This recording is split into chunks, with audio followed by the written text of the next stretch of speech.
morning, Grenada, Carriacou, Petite Martinique, the rest of the Eastern Caribbean, and those of you listening in Radio Land. I am CJ, and this is Real FM 91.9 and 91.5. We are broadcasting from Main Street Sauters in beautiful and historic St. Patrick. Good morning. Good morning, CJ. Good morning, and how are you? Good morning. I'm blessed. Okay, go ahead. Good morning to the nation. Hallelujah. For this morning, we hallow your name.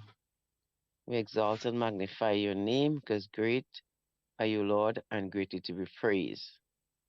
We give you thanks for your goodness. We give you thanks for your faithfulness to us. We give you thanks for your loving kindness, which is better than life.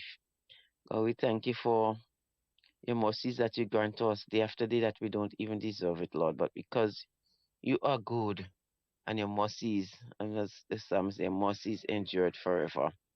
Thank you, God, for a new day. There's never been a day like this, and we can enjoy and bask in your creation, the beauty that you have created. And of all the beautiful things you have created, you created man in your own likeness and your own image. You didn't create the four-footed animals in your image. And God, you give man dominion over the works of your hand, Lord. God, we thank you this morning because the earth is the Lord's and the fullness thereof, they that dwell therein. And this morning, God, we are the only created being that you have created that have breath it in our nostril, and we can. Not only of us have breath, the animals have breath too, but Lord, you're the only one we have created that could be relational, that could relate to you. We can come to you, we can tell you our heart's desire, we can tell you everything that is in our hearts this morning. And it's such a glorious opportunity that there's no boundaries, there's no wall of partition, there's no divide, there's no color, there's no creed, there's no religion, there is no political, nothing. Everything is open to you. We have free access to come even in the very throne room. And you said we can enter into our secret place, into our closet, or we can, find time to just spend time with you. Because even while you walk here on earth, you got a very old before day, and you went in the mountains, you went in different places, and you commune with your Father. So, God, we have that access and that liberty where we can come. We don't longer have to go through a high priest, or we do not have no longer have to burn sacrifices of lambs and of rams and so on. But God, all these things were removed when you went to the cross, so that there's free access, and you have a lot of us like freeness, but there's a lot of free access to you. Eternal life is free. Salvation is free. And the throne room before you is free. All you ask us to do when we come is to cleanse ourselves from sin and all unrighteousness, and to come boldly with faith and assurance, knowing that there's nothing too hard for you to do. There's nothing that's absolutely impossible with you. You're a God who delights in hearing your children. He says, seek me while you may be found. Call upon me while I am near. He said, let the wicked forsake his way and the unrighteous man his thoughts, and let him come before me. So your sins will be as red as crimson, they should be as wool. And God, you said, a broken and a contrite heart you would not despise. So this morning we're just asking everyone to come. You say, come and eat freely. Come and find rest to your soul. This morning, sometimes our souls are troubled. We are restless. We are carrying the burdens of life and everything that surrounds us. But we can just say, cast all you said to us, cast all our cares upon you because you cared for us. And sometimes we allow the little things to keep us away from church, to keep us away from coming to your presence. We make excuses, Lord. But God, we are without excuse because you have made it available through the death of the veil of your flesh when you went to the cross. You said it is finished, and man redemption has been paid. And God, there's no other sacrifice. And even as we look at the Yuletime season where a lot of us have been making preparation for the physical things, the commercial things, Lord, and we know, God, even as we don't have a date in the Bible where you were born, but we know because of the prophecies that were foretold in Isaiah, behold, a virgin shall conceive and bear a son, and thou shalt call his name Emmanuel. And the government shall be upon his shoulder. His name shall be called Wonderful Counselor, the Mighty God, the Everlasting Father, the Prince of Peace. And God, today we know we can have peace with you. Peace of God that bringeth salvation, the Bible says, appeared to all men, teaching us that we should deny ungodliness and worldly lust, and we should live soberly and righteously in this present generation. And the peace with God is when we come into that united relationship with you. You give us your peace. That's why even sometimes when we're in the midst of the storms and the turmoil and everything, our faith is not shaken because we have that rock, we have that faith, we have that foundation that's going to help us to navigate even when the most tumultuous and difficult situation arise in our lives. And that is because our life is hid with Christ in God. And the Bible says, who can separate us from the love of God? Shall tribulation, persecution, famine, distress? But he said, nay, in all of these things we are more than a conqueror through Christ who loved us, Lord. And we thank you because of that, that shelter. You could be our shelter in the time of storm. And God, today I just pray for persons who have not found that shelter and that anchor and who still trying to fight their own problems in their hand, trying to solve things in their own hand. Help them to know today there's a balm in Gilead that can heal the sin sick soul. There's one who is able, the one whose name is above all names, the one whose name there's power in his name, that demons tremble at his presence. Lord, he said even demons tremble when they see the weakest saints upon his knees. So we have a powerful weapon of prayer, and sometimes we slide away from it. We can come to you in our brokenness, fragmented, even when we don't even know what to say, we can smooth upon our breast like this. The man in the temple and said, Lord, be merciful to me, a sinner. I'm not even worthy. Even when Jesus was there and he walked, some people say, I'm not even worthy for you to come under my roof. But speak the word and your servant will be healed. And you did that. And many people experience life changing power, Lord. And you are the same God today. And we just want to lift up those who are fallen, those who are going through depression, those who are going through different sicknesses, various sicknesses that perplex on every side, yet not cast down. Help me to know that they can look to you, look to the cross, call upon your name. And he said, he that call upon the name of the Lord shall be saved. And God, we can call and say, Lord, be merciful. And God, you hear and answer prayers. Lord, today we just pray that you will just take charge of our child and state, not only our island, but the islands of the Caribbean and beyond, the region beyond. And God, we just pray that you will be God, you'll be exalted in this nation, you would be exalted among the people. Keep Grenada, Caricom, Martinique in your hands, Lord. Watch over, God. We want to rejoice because we've heard that there's been two cracked in the cases, two unsolved mysteries that were dead, murders and so on, and the police have had some breakthrough. We thank you for that breakthrough, Lord.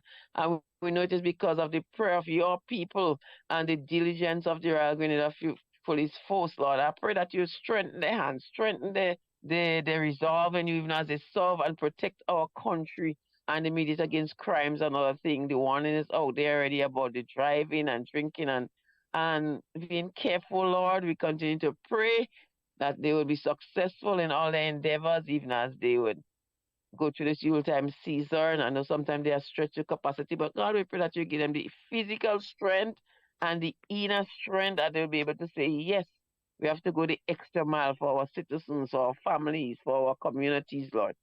And God, I pray that you'll release a blessing upon them, strengthen the hierarchy, those who have the different stations to man, Lord. Pass by this morning, speak peace. I pray for, I know there's a little fumbling between everybody, not be disgruntledness, but God, help them to bind themselves as one bundle of stick. When you join together, it cannot be easily broken. But if they're fragmented, then they'll be broken. So I pray that God, they will be able to work to the differences and look at the common good of our beautiful nation. We pray for those in authority, Lord, that you will just pass by today and strengthen them, help them, even as they make the decisions in the different deliberations, God. They will seek wisdom of you. You said, if any man lack wisdom, let him ask of God. You give wisdom. And God, help them not to try to do things in their own selfish ways and their own fleshly nature. But God, they will say, Lord, we need your help. Give us wisdom to be able to move the economy, to even as we do our budget, it will be a good budget that could relate to everybody, and there'll be something in it for everyone. in it, Lord. I pray for wisdom, even as they will debate and other things like that. It will be done in the spirit of calmness and respect, which is respecting the house, respect when persons are speaking. And God, we pray that they'll be able to conduct because the younger generation of our nation are looking to these people to be the example. And when we see the disrespect and the disdain, as we've been seeing, God, I come against it in the mighty name of Jesus. I plead the blood over every one of them. I know sometimes we have emotional tantrum and we want to get at each other, but that's not important. It's getting the business of the people. People could understand what's happening and be able to follow through. So I pray for calmness. I pray for respect. I pray for restraint. And I pray that there'll be a good budget, a good debate, Lord. I pray that you just lead and direct. Continue to help Claire today that she deliberate on her program. Bless her. Bless the persons who would listen. And we know there's a lot of listeners and a lot of people have been benefiting from these programs. And we continue to give you thanks for Real FM as they celebrate the 19th year of celebration. And God, I realized one of the questions yesterday was about 2004 they started. And God, we thank you that you continue to lead them and direct them. We pray in Jesus' lovely name with thanksgiving. Amen and amen. Hello there, you're there. Are you? You're hearing me, yes? I hear you. Okay, because the line seems to be crackling a bit. So everything okay with you? Yeah, yeah, That's it's good. good. Thank you so much for your prayer. You too. Have a Okay, you blessed too. day. Bye bye. Bye. You gotta be careful. You gotta be careful, careful.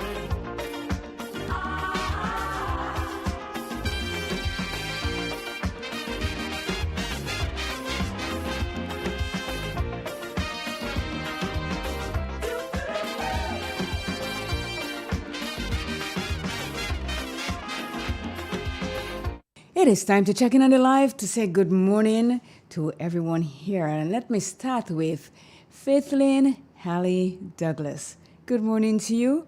Enjoying the cold? Claude Abraham. Marlon Klein, good morning to you and hope all is well with you. Kathleen Ledlow. Wallen Aquat. Alban Harris. Gemma Wood. Jerome Lewis and Christine Otley so far. Stephen Francis, good morning to you. Good morning to you, Keith Sylvan, McSween, Balfon. Good morning to you also. Good morning to Lennox. Hope all is well. It is Tuesday, Mental Health Tuesday. And at 8 this morning, I'll be having a guest from the Ministry of Social and Community Development, Housing, Gender Affairs of Grenada. His name is Anderson Richardson, and he'll be talking about conflict resolution. So for half an hour this morning, from 8 to 8:30, I'll be having that guest with me. But I'll be starting the program this morning as normal, 7:30, with Jester when he arrives. So let me continue to say good morning to Mona. Good morning to you. Hope all is well. Mona, you're doing very well in your calling. I guess your Real FM number is on speed dial for you. Good morning, Kenro. Good morning to Miss Matheson. Good morning to Miss Job. Good morning to the Glenn family in Marley, the Calise family at Madays. Good morning to the Date family in Toronto, which is just Ethan, Olivia, Daphne, and Arlene. Good morning to the university under the cashew tree, and also to the owners of Central Point, Sylvie and Robin Day. I'll be checking you guys sometime tomorrow, so be prepared, I'm coming. Good morning to Jerome Buddy. Good morning to the Swans. I know the dial is stuck on Real FM. Lots of people dial is stuck on Real FM, and we are really happy for that. Good morning to Cheryl Rush out there in Toronto. Lorna Bain, good morning. It is 6:14 in Toronto and in the US, in North America as a matter of fact. So some of them are just rolling out of the bed, but I know Lorna is up and getting ready to go. Let me say also good morning to Susan, Paula, and Mama B. Good morning to you guys. Good morning to the Robinson family on Hill Street. Caris, good morning to you. See, I could pronounce your name properly now because I was saying it wrong all along. Good morning to let me see. My friend out there, his name is Frank Chadbert, and he's from the Galapagos Island. I know everybody is having a hard time saying this, but it is the Galapagos Island, somewhere out there close to Spain. Let me also say good morning to Shama Wells, doing great on your program. Good morning to you. Chat to you later. Jay, good morning. Like Sir John Philip, good morning to you. So I'll go into a commercial break and we shall be right back. You gotta be careful. Do you hear that sound? This is the sound of Dolby Surround Sound TV system. They come in 40, 45, 55, and 75 inches in brand names that you can trust. Only at Little England, located on Main Street Hotels in St. Patrick. Give yourself the gift of a brand new smart TV today and you won't regret it. With all the comments not only at your fingertips, but at the sound of your voice. Call Little England today at 458-4111. The first word when you speak about furniture is classic. Yes, at Classic Furniture, they design and make the best in local furniture. All their products are made from the finest local wood available on island. You think it, they design it and make it to your expectations. The highest standards at the best possible price, and they also provide higher purchase for you, their valued customers. Located on Ben Jones Street in Grenville, with their factory at Chantimel in St. Patrick. That's where you need to visit when looking for products made of the finest local wood. They deliver and install items at no extra cost. Your satisfaction is their mission. The extra step is taken to ensure their customers are completely satisfied. They do doors and finished kitchens, supplies mattresses, and restores antique pieces to look like the first day they were made. Hey, give us a call on 442-4645 and 442-9726. Classic Furniture, Grenada's homegrown furniture producers.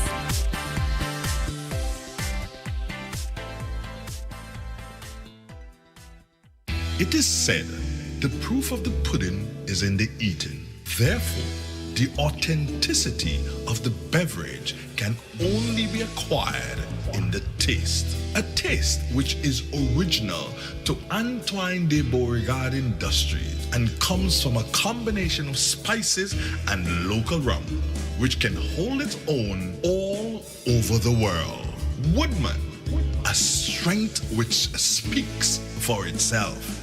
A taste which stands out from the rest, bottled with care, which speaks to perfection. Try Woodman today and be stunned by a flavor as never before. Let your palate savor that which is produced locally. Do not be deterred by substandard products. Our taste speaks volumes and sets us apart from the competition. You will be satisfied with every sip of our product. Say rum, say Woodman, feel satisfaction. Now that's quality. Step inside. Immerse yourself in colors that come alive. Color by Sissons. Let your imagination run wild. Surround yourself in a world of color. Color by Sissons. Endless inspiration. Bold expression. Bold expression. Color by Sissons. Sissons. Express your style with Color by Sissons. Grenlec is reminding customers about the addition of 2 new components on the electricity bill. These changes have been implemented by the Public Utilities Regulatory Commission (PURC) as part of the interim electricity tariff. The renewable energy charge and the fuel adjustment clause apply to all customers. Both new elements are shown in the summary of charges section of the bill. Let's talk about the RE energy charge. Grenlec supplies electricity generated by diesel, and this is billed as the fuel charge. Grenlec also supplies electricity generated from renewable energy sources, such as solar. This energy supplied from renewable sources is now being shown separately as the renewable energy charge or the RE charge. The RE charge took effect on October 1st, 2023. For more information, visit grenlec.com or contact us.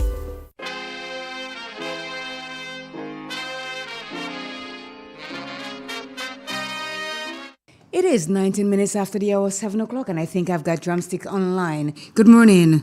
Hello, good morning, CJ. How are you? I'm good. Good. Go ahead, please. Good morning to the nation. A reading from the Word of God, 100. Make a joyful noise unto the Lord, all the lands. Serve the Lord with gladness. Come before his presence with singing. Know ye that the Lord, he is God. It is he that made us, and not ourselves. We are his people and the sheep of his pasture. Enter into his gates with thanksgiving, and into his courts with praise. Be thankful unto him, and bless his name. For the Lord is good, his mercy is everlasting, and his truth endure to all generations. This is the end of the scripture reading. Thank you very much. And Drumsticks? Yeah. I want you Yeah.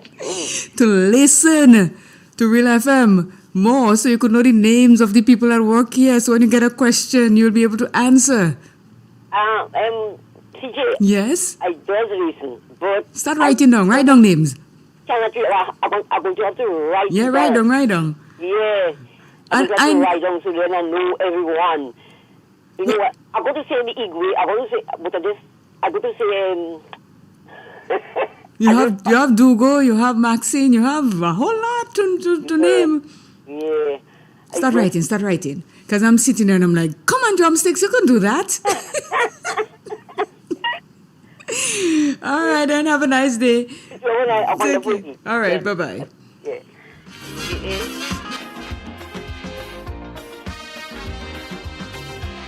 I say we have to prepare to meet the challenges of life without fear. Greed and jealousy, hatred and envy, man, you have to move with care in that jungle out there. You got to be careful. You got to be careful.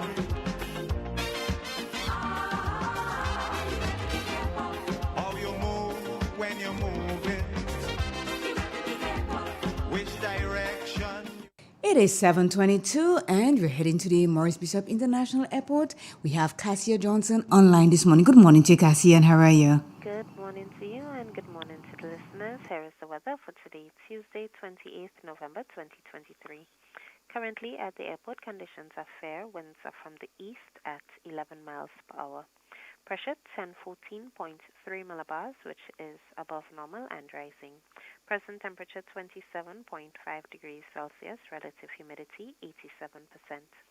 Yesterday's maximum temperature was 31.1 degrees Celsius. Minimum temperature last night 26.7 degrees Celsius. Over the past 24 hours, there was 0.6 millimeters of rainfall at the airport, which brings the total for the month to 243.8 millimeters. Looking at the public forecast, valid for today and tonight, the weather is expected to be partly cloudy, breezy, and slightly hazy, with few brief isolated showers, becoming fair at times. Today's maximum temperature 31.0 degrees Celsius. Winds east-northeasterly to east-southeasterly at 12 to 22 miles per hour. Seas slight to moderate, waves 3 to 5 feet in open waters. Tides are currently falling and will be low at 9 a.m., high at 3:30 p.m. Sunset today, 5:39, sunrise tomorrow, 6:11. Again, the weather is expected to be partly cloudy, breezy, and slightly hazy, with few brief isolated showers, becoming fair at times. From the Met Office, I am Cassia Johnson. Thank you so much, Cassia, and have yourself a great day. Thank you. Thank you. Bye-bye.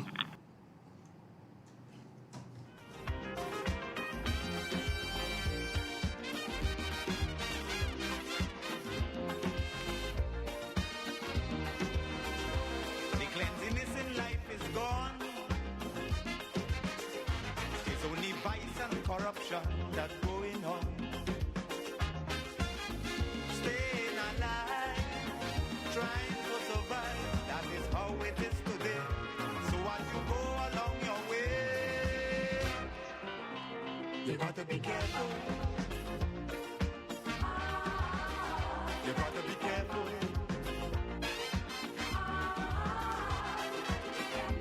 Where you go. Good morning. Good morning, Clay. Good morning, Mona. How are you? I find you a day, but I find you start up so early on me. Well, I just said good morning.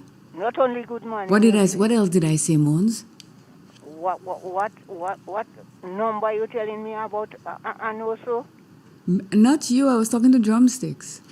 not even drumstick. Before drumstick. And not only that number, I know, you know. What number else you know? I know 0975 before you, you know. Well, I never said no. I didn't say anything about you not knowing anything. You don't know if I had breakfast. Well, I You did. just jump on my chest. I turn me didn't down the because I know your trolley chest could hold me. That's why I jumped. No, the chest can't hold you. can. You can, no? You get weak. More than weak. Because the kind of thing you putting me through there, I must get weak. Well, you know, you're not calling, you know. Well, it's fun, you know. Well, it is. I listened to you and I said, come on, Mons, you could do this. Mona Yeah, say, and what? Mm-hmm. When the thing done, I get the name there. Of course. It's always like that. Let me tell you something. Oh. I used to watch a show called Wheel of Fortune. Yes. And I sit there and I get all the puzzles and so. Mm-hmm. And I was told, you sit home in the comfort of your home and you can solve all it. Go up on there with Pat and Vanna and see if you can. So it's pressure. When you are away from the thing, you are doing well. But the minute you pick up that phone to call, like something happening in your brain and you can't remember what you have to say. Every week, every Wednesday, I listening police on Thursday. Mm-hmm. And you know, here I say, police come for me. Yeah, because you need to be arrested. Yes. I tell the police come for me because I know. I know. I know you know. Everybody knows, but when they get there. Yesterday was, you know which one I really laughed at yesterday? When he asked how long was Will FM established. Yes. The woman have she 2004 easy going, you know. She give it and then she go changing. She To 2014 and 2001. And I'm like, you people are not serious about what you ask. What stupidness is that the woman had the number already in she? I say, Oh, Lord, as you said, it is fun. I sit back and I listen and I just, No, you all fun, give me fun, comic no. relief for the day. Let me put it that way, it's comic relief. Yeah, you must laugh. Yes. It is. Real joke. Jester, good morning. And did Jester give you something for me, Claire? Yes, it did. I have it. He's going to pick it up for you today.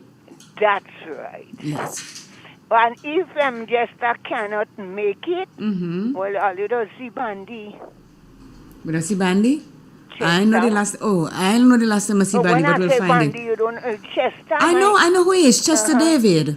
Uh-huh. Yeah, I know who Bandy is. I laugh. I say what? And then the same thing what you think Mm-hmm. the person move with my thing, you know. The move? Yeah? When I say that. Mm-hmm. Oh, the person move with it? Yes. I got you. That's why you have to get that type of thing. I know. Good morning, Miss Mona. Hey, good morning, sir. Yeah, you definitely will get your stuff today, man. I'm fighting with Alieno. No, don't fight. We are When I say fight, all about love. you know me. Mm-hmm. I have faith. Yes. And I will never give up. Okay, don't give up. You can't. I ate some sweet potato already this morning. Sweet potato and what? You don't know what? No. Call the name was yesterday. Saltfish, cornfish, smoke herring? Saltfish with some coconut oil and you have some bush water. Okay, got you. You're good then. Anyway, we shall chat later. Right, take All good right. care of yourself. You and too. don't laugh at me. Okay, I promise I won't. Right. Okay, bye-bye.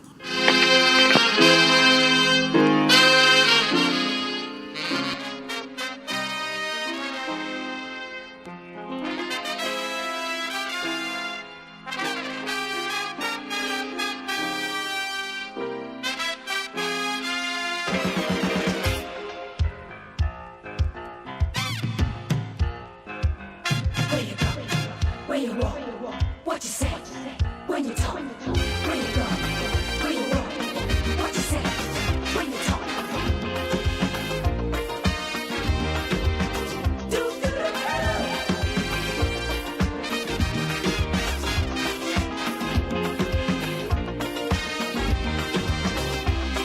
It's a hungry world out there.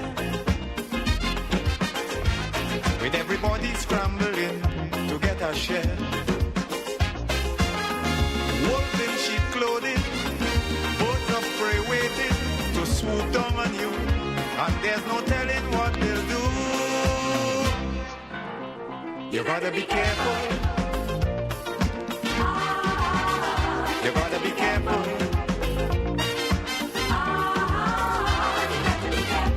Where you go when you're walking, what you say when you're talking. You gotta be careful. You gotta be careful, careful.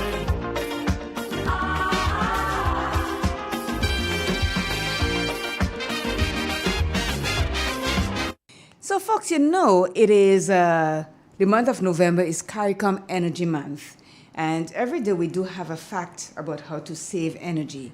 Today is electric vehicles we're talking about. It says electric vehicles come equipped with regenerative braking. It allows you to slow your car down without having to use the brakes, which is particularly useful when you are coasting or going down a hill.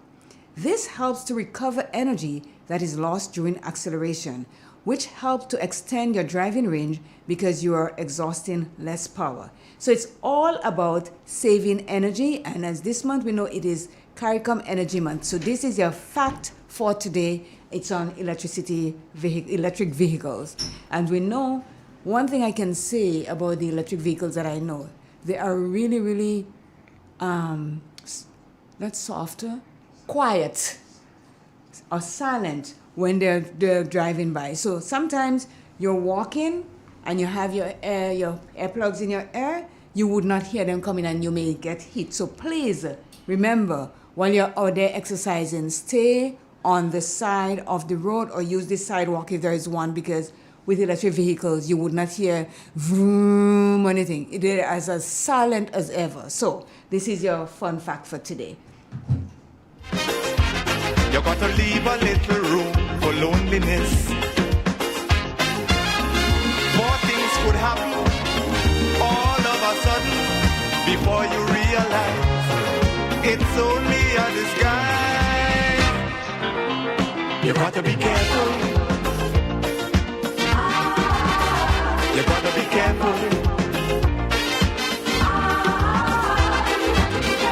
with what you do and how you're doing it. If you do, when you're doing it, you gotta be careful. You gotta be careful, careful.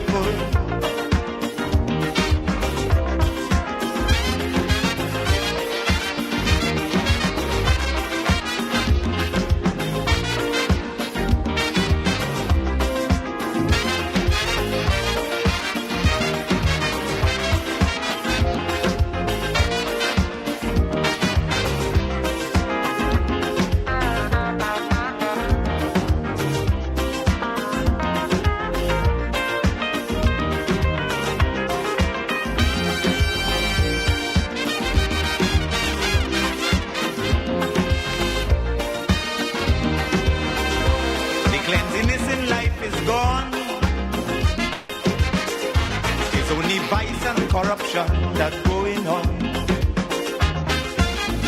Staying alive, trying to survive. That is how it is today. So as you go along your way, you gotta be careful. You gotta be careful.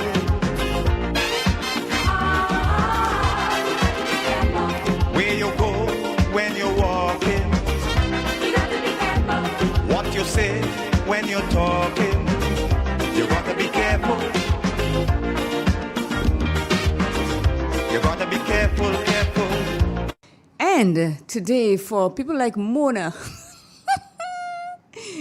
the password today for you to call in is 19 and going.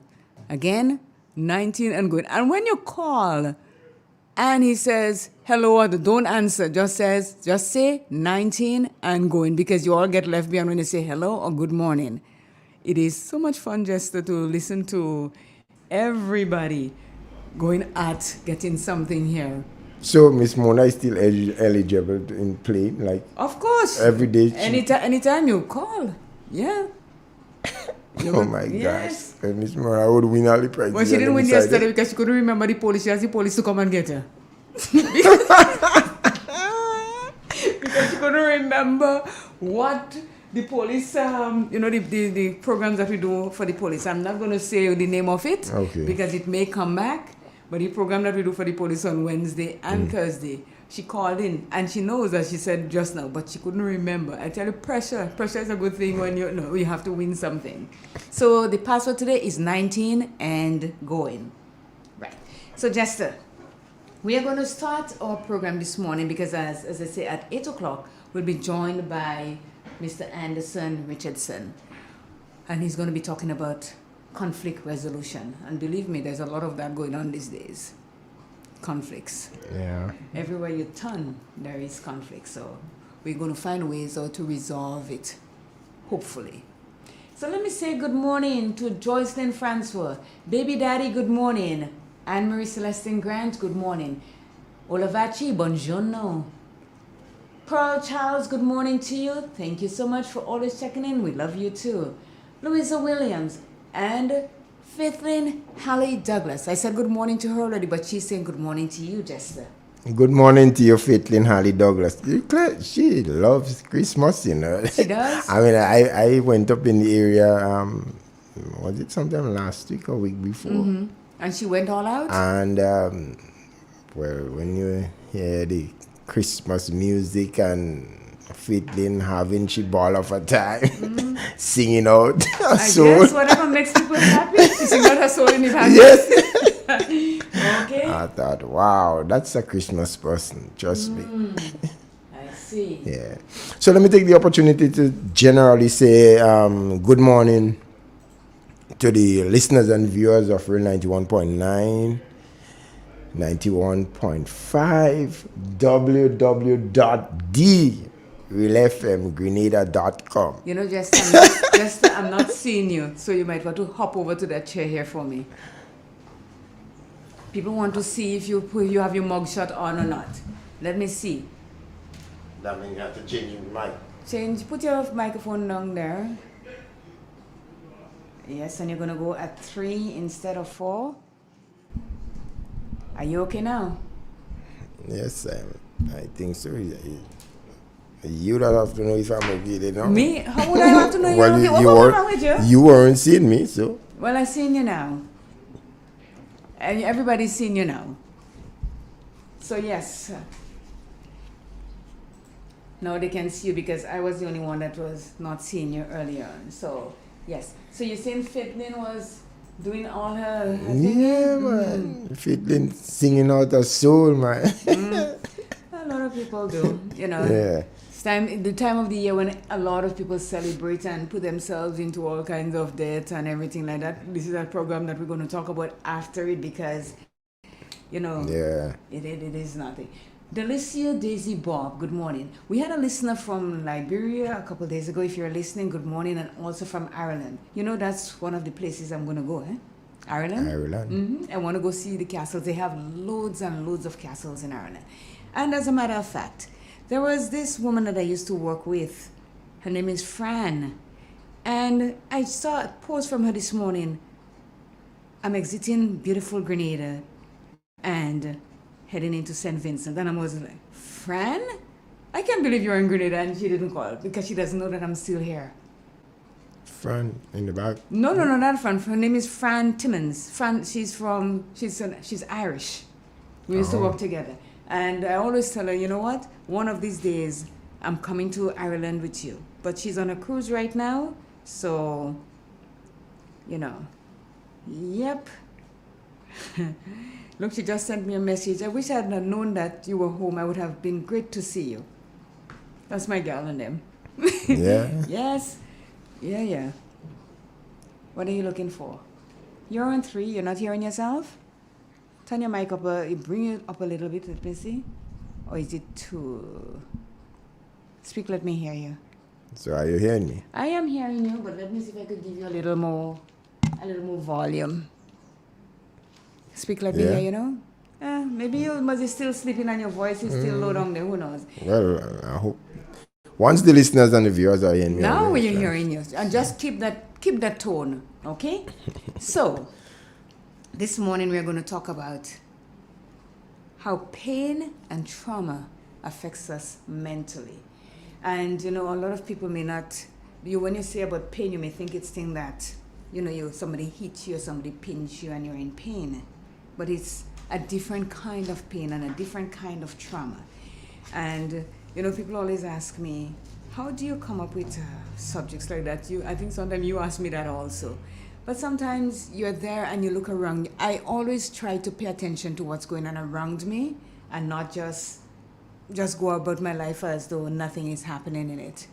And, let me first, I had it in my mind all along to say good morning to my coffee in the morning. Just say you want him become friend now, you could say good morning to him, but easy how you say good morning. Okay? Good morning, Pastor Louis. Easy. Good. You didn't say coffee in the morning. You learn well. Yes. So it says here, Jester, that we all come into this life with stuff to unpack and learn. Some of us have entered life with greater challenges than others. It can be said that all of us have endured trauma or pain in one form or another. This can mean being neglected as children, being abused as a child, teen or adult, the military, sexual assault and rape, alcoholism and drug addiction, poverty and racial culture issues, just to name a few. But here is what the point that came to me and it just hit me. It says, within ourselves, there are voices that provide us with all the answers that we need to heal our deepest wounds, to transcend our limitations, to overcome our obstacles or challenges, and to see where our soul is longing to go. I thought that was such a powerful, powerful point in how we deal with pain and trauma. You okay on that side there? Yeah, I think so. Okay, with pain and trauma. It says pain is inevitable throughout life, although to carry it unnecessarily fuels suffering. Even though our wounds are not our fault, our healing remains within our control. That's a powerful statement, Jester, don't you think?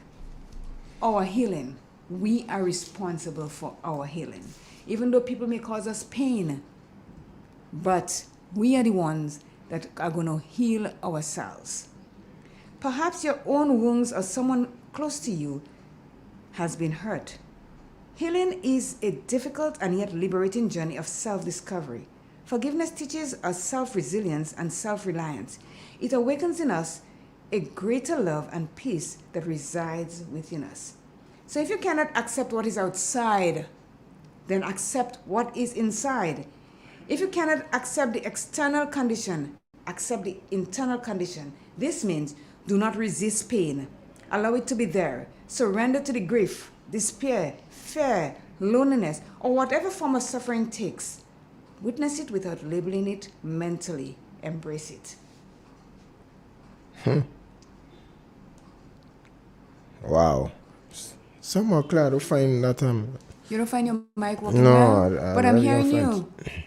Are you sure the listeners are hearing good? Listeners, are you hearing Jester? If you are, just send a quick message on the live or give us a quick phone call saying, yes, I'm hearing Jester. Good morning to you, Lorna. Jester says good morning. Lorna says good morning to you, Jester. Good morning to you, Lorna. I'm hearing you loud and clear, so I'm not sure what is the issue. Is the volume up on the mic? Somebody's calling. Let's see. Good morning. Good morning to you and good morning to Jester. I just called to tell Jester, hearing him very clear. Thank you so much. You see, I don't know what's wrong with him this morning. Like he wake up on the wrong side of the bed or he didn't wake up at all. Thank you, Kenro. Good morning to you. All right. Okay, bye-bye. Yes, I told you were coming around loud and clear to me, no pun intended, but yes. So this is something that Baby Daddy says he's hearing both of us sing. You see how good our listeners are? They're on the ball. On the ball, man. We love that about our people. It says, nevertheless, by facing our fears, we allow pain to move through us and realize pain is not who we really are. It is an emotional state we have held on to and kept alive. Can I read that again? I think you should. It says, nevertheless, by facing our fears, we allow pain to move through us and realize pain is not who we really are. It is an emotional state we have held onto and kept alive. So when we are in pain, we may think that, this is it. But it says when we hold on to it, this is when it really disturbs us. Pain. And it is not an easy thing to just wipe out pain and say, you know what, it's gone. It's not. Because for years and years, you will feel that pain. Not feel it physically, but feel it emotionally. Yeah. Yes. In some instances, Clay, it leaves lifelong scars. Yeah. Yes, for sure. Yeah. It does. It says, beyond our pain lies an ever expansive love, which at its essence is our true nature. Even though our wounds may not be our fault, our healing remains our responsibility. And I like that. It says, beyond our pain lies an ever expansive love, which at its essence is our true nature. Even though our wounds may not be our fault, our healing remains our responsibility. It says to heal means to accept what has happened to us and discover our true selves through the healing process. Let me be very clear on this, Jester. Acceptance does not mean we like what took place, what caused us the pain. But healing is where we have to go. We have to learn to heal, or we have to heal ourselves. Yeah. You see, in such instances, Claire, some people will just allow the situation to just weigh them down, and succumb to it. Whereas in other instances, it serves as a motivator, right? And be determined to rise above. Mm-hmm. So it is about the individual and how they decide to react to the situation that confront them. As it says, it is our responsibility. Yeah. No one is going to heal me for me. No one is going to heal you for you. Exactly. It is my responsibility to heal myself from the pain that I'm going through. And if you cannot do that as you say, you're going to succumb to it. Yeah. And not all of us, as I always say, not all of us have the mettle and the steel to rise about certain things that happens in our life, that is going on in our lives. But we have to take the responsibility for ourselves. Remember a couple of weeks ago, we did that program together when I was saying that you have to look into yourself to find the things, and if you bend your back, people are going to ride and so. And I think you got it in the way that I was talking about it physically. This year now should tell you this is what it is that I was really talking about. To take responsibility for who you are, for yourself, to heal yourself, to make yourself better, and not go down the road where if something happens to you, it cripples you. Yeah, I understand what you're saying. But in this situation there, Mm-hmm. right, let's say the comparison of two individuals. So one succumbed to whatever it is that was confronting them, that was pain, emotional pain or whatever. Mm-hmm. And the other person was able to rise above it. Mm-hmm. What do you think was is responsible for in both situations? Is it from the upbringing that your parents are to instill certain things in you that, make you realize that you may encounter certain difficulties in life, and then you have to be able to cope with? And so is it that from that background that indeed helps a lot, because children that their parents speak to them or discuss things with them on a daily basis, they are more resilient to things that happens in their life. They can deal with it more.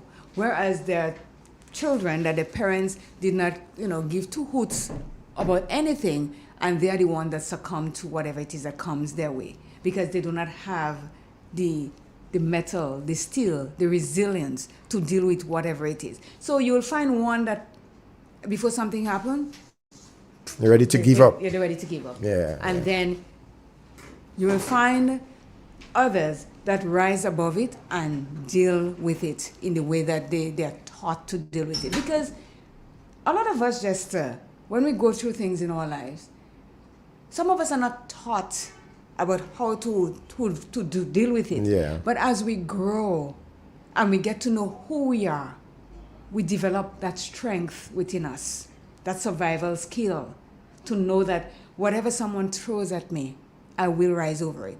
Yes, it will be painful. And yes, it will hurt you. But there is that silver line where you can heal yourself, where the responsibility comes in. Let me take a commercial break and we shall be right back.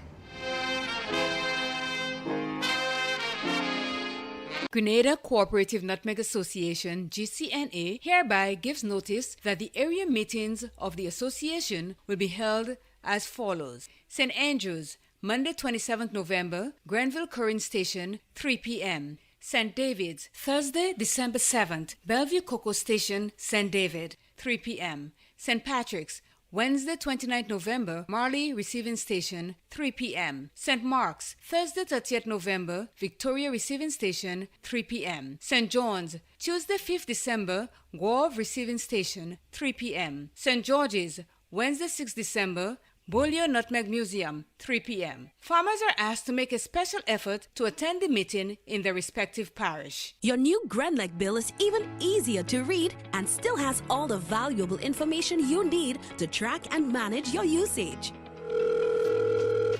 Hey Mom, okay, your friendly tech support is here. So you got the new Grenlec bill? Let's take a look. The new bill makes it even easier to see your bill total, the due date, and much more. And take a closer look. It actually is a lot easier to understand. Let me show you. You can still see exactly what the charges are for, but in a great new format. It even shows how the cost of generating and delivering the electricity to you is calculated using your actual usage. And Mom,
a share. Wolves in sheep clothing, birds of prey waiting to swoop down on you, and there's no telling what they'll do. You gotta be careful. You gotta be careful.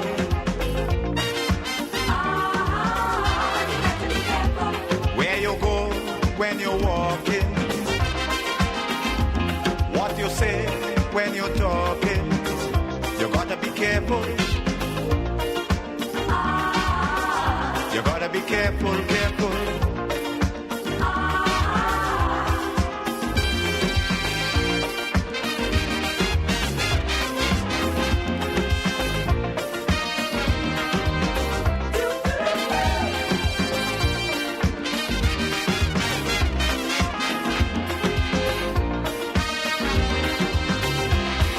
We have to prepare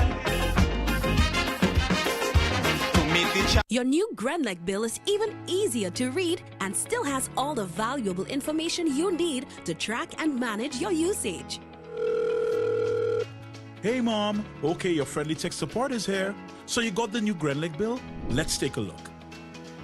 The new bill makes it even easier to see your bill total, the due date, and much more. And take a closer look. It actually is a lot easier to understand. Let me show you. You can still see exactly what the charges are for, but in a great new format. It even shows how the cost of generating and delivering the electricity to you is calculated using your actual usage.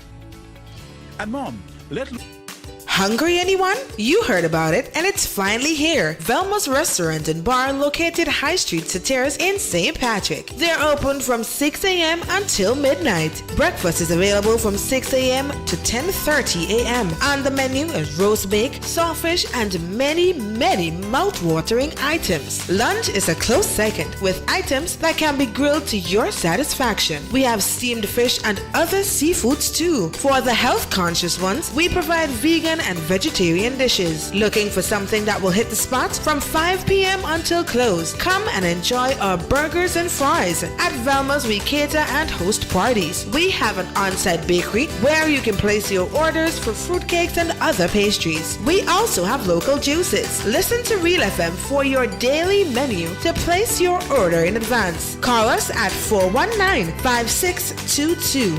That number again, 419-5622. Velma's Restaurant and Bar. Come eat lunch with us. Grenada, as we celebrate 50 years of independence. Made in Grenada presents the celebration of 50 years of Calypso.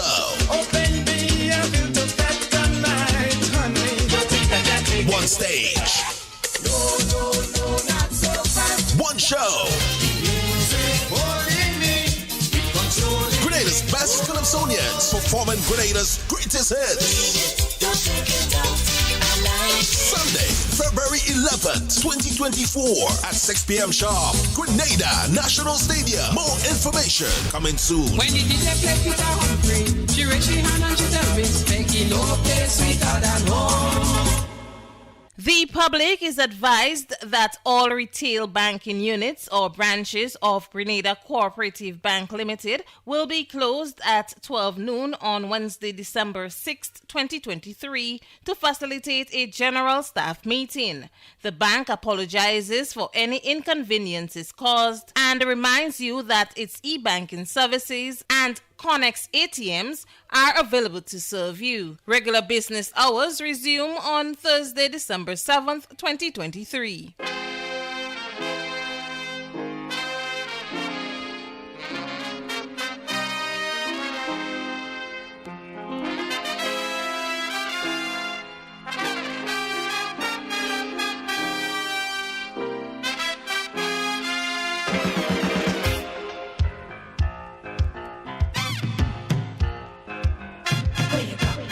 Where you walk, what you say, when you talk, where you go, where you walk.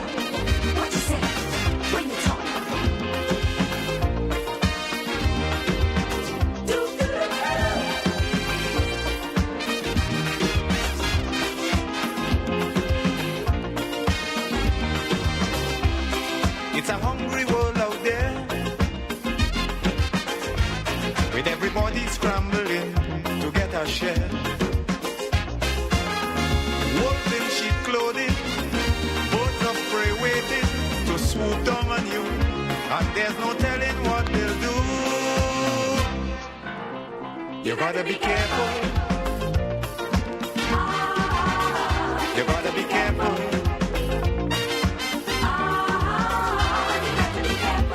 Where you go when you're walking,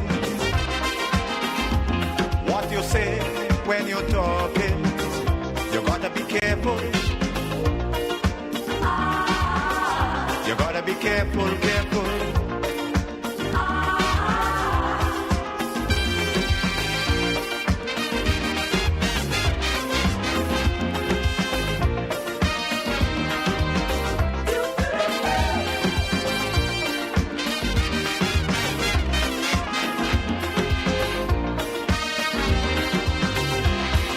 We have to prepare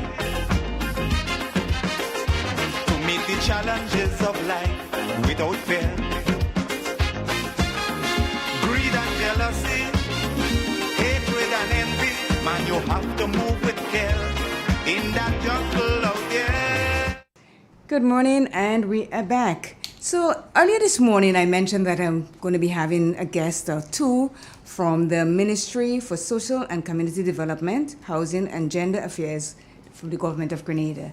I have one, Mr. Anderson Richardson, and Ms. Abigail, what's your name? Jeffrey. So they are going to be talking to us this morning for half an hour on conflict resolution. And as I said before, we know we have a lot of that going around in the world, conflicts, and we are hoping to resolve it. Now, Mr. Anderson is a native of Grenada. He started as a teacher, dedicating 3 years of his life to the education of students at primary and secondary levels. He subsequently had a small stint at the Royal Grenada Police Force, that's the RGPF.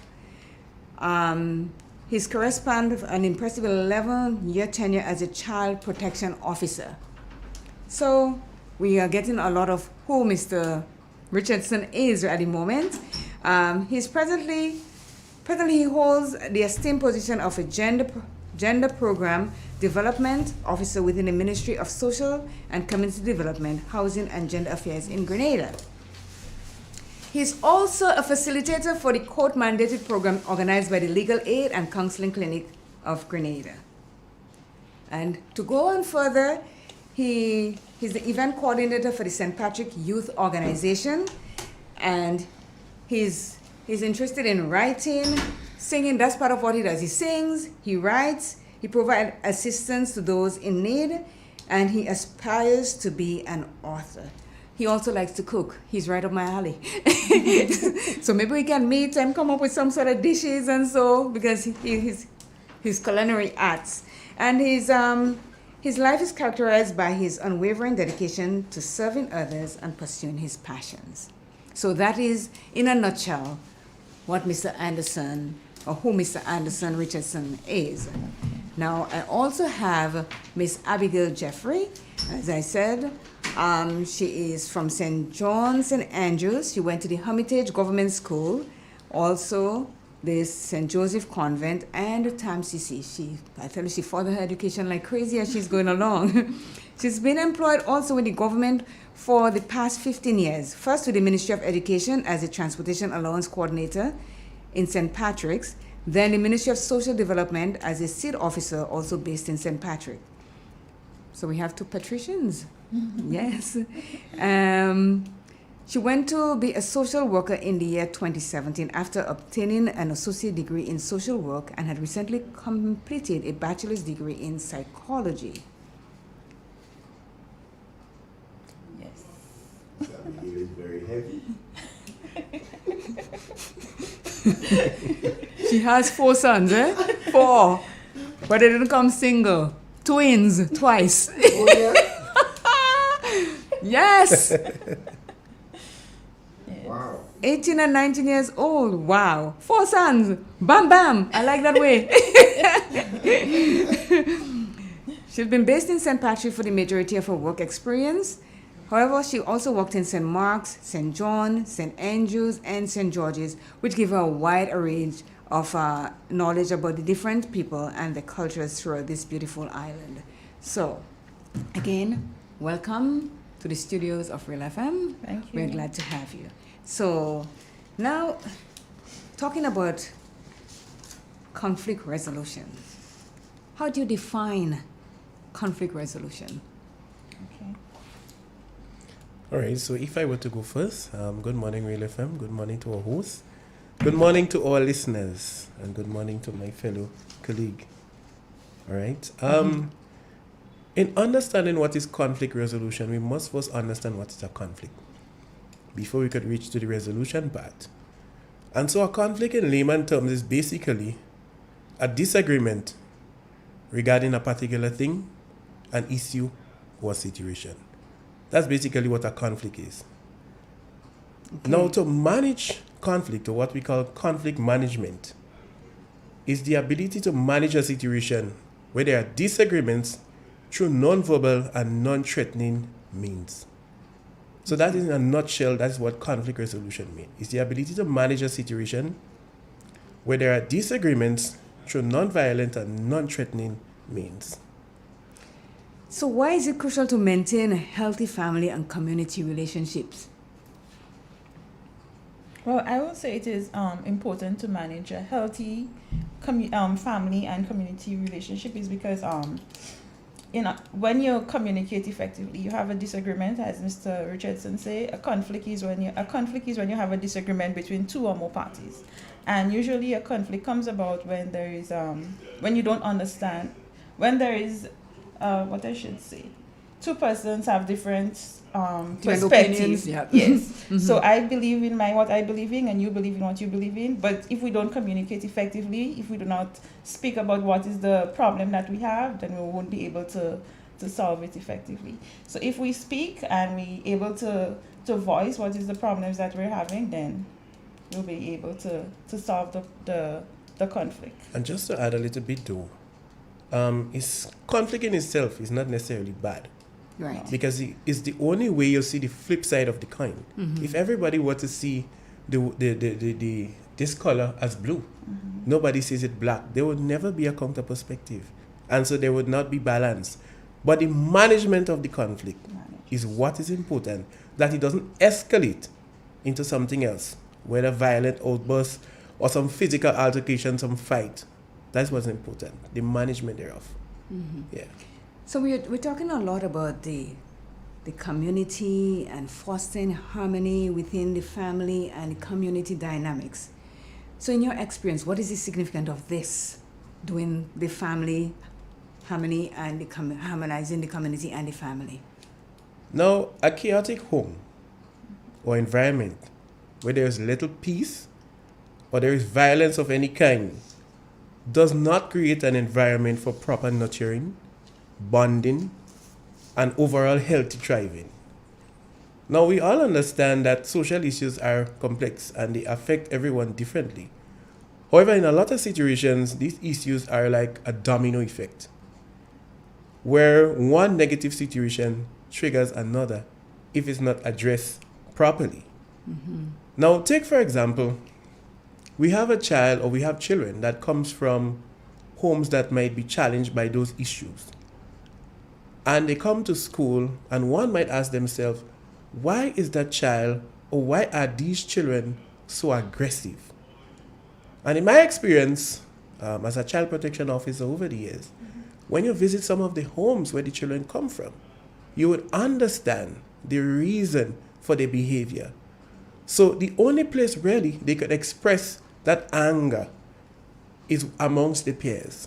Because certainly parents are older, you may have respect for your parents and so on. So the only place you can express that kind of emotion is in the school, within your peers and so on. And sometimes the pressure that children experience from home in those kind of settings, you have things like dropout and a whole set of other effects. So dropout, teenage pregnancy, and one lead to the other, and it just complicates things as we move further down. Sure, that is so true. Now, to resolve these conflicts and to prevent it from reoccurring, what sort of insights can you give us so that we can learn a thing or two from it? Now, it's very important in managing conflict that we consider certain factors. Number one, recognize. Recognize the situation that you are faced with. Take, for example, two persons have a heated argument or a debate, right? And it might lend itself to a fight eventually. Now, the issue there is simply differences of opinion. But if it's not managed properly, it can escalate too. Now, secondly, one must understand the situations that they are faced with and what it is that triggers you. We call that red flags. So I'm faced with the situation. What are my trigger factors, right? Now, in understanding that, it will determine how we engage that particular situation. It will also determine what are some of the real possibilities that can exist or can happen if we were to remain in that situation. Now, thirdly, when that is done, that will inform how we manage that situation. As to the physical response, do I walk away? Do I run? Do we agree to disagree?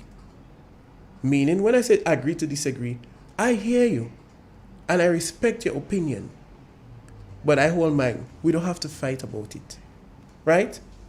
And fourthly, reflections.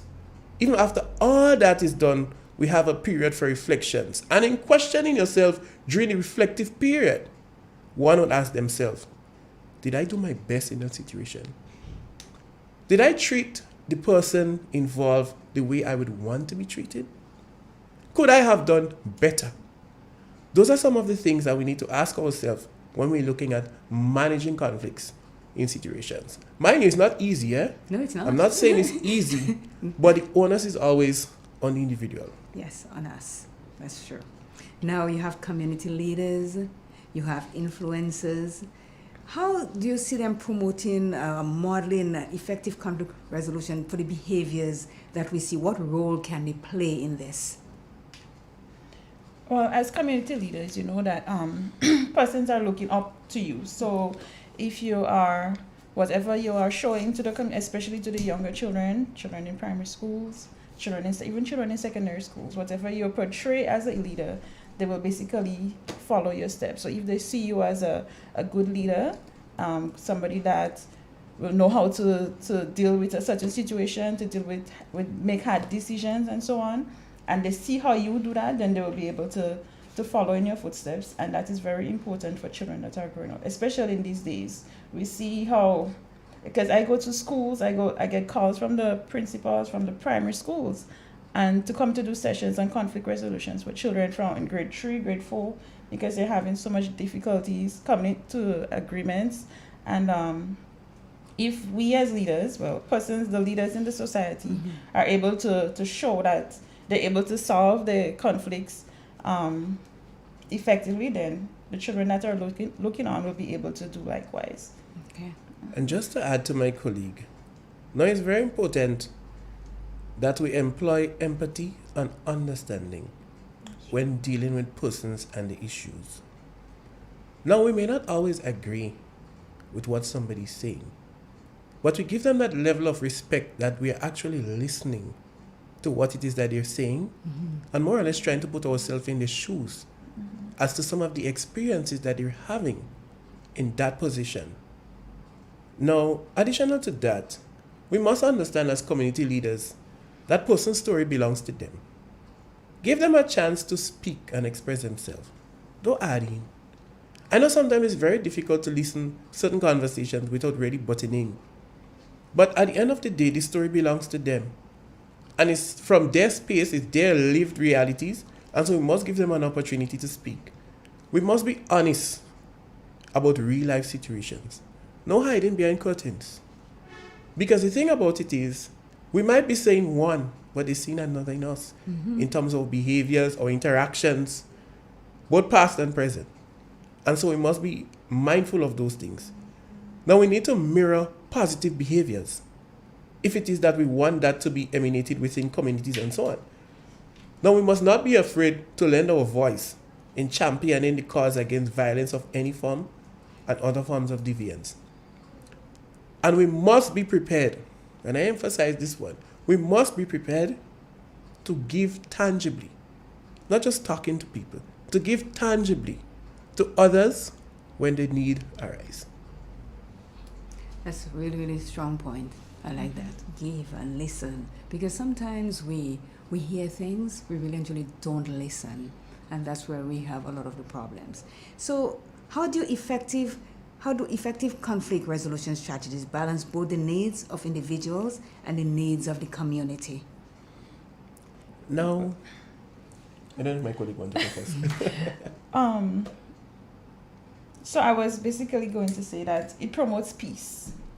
When you have effective conflict resolution, you have peace in the community, and it promotes unity, togetherness within families and communities. It presents a platform to share difference of opinions, safe spaces for all persons to thrive. It creates the climate for economic and academic and social mobility. It promotes a supportive environment for the creation of healthy families, promoting positive behaviors.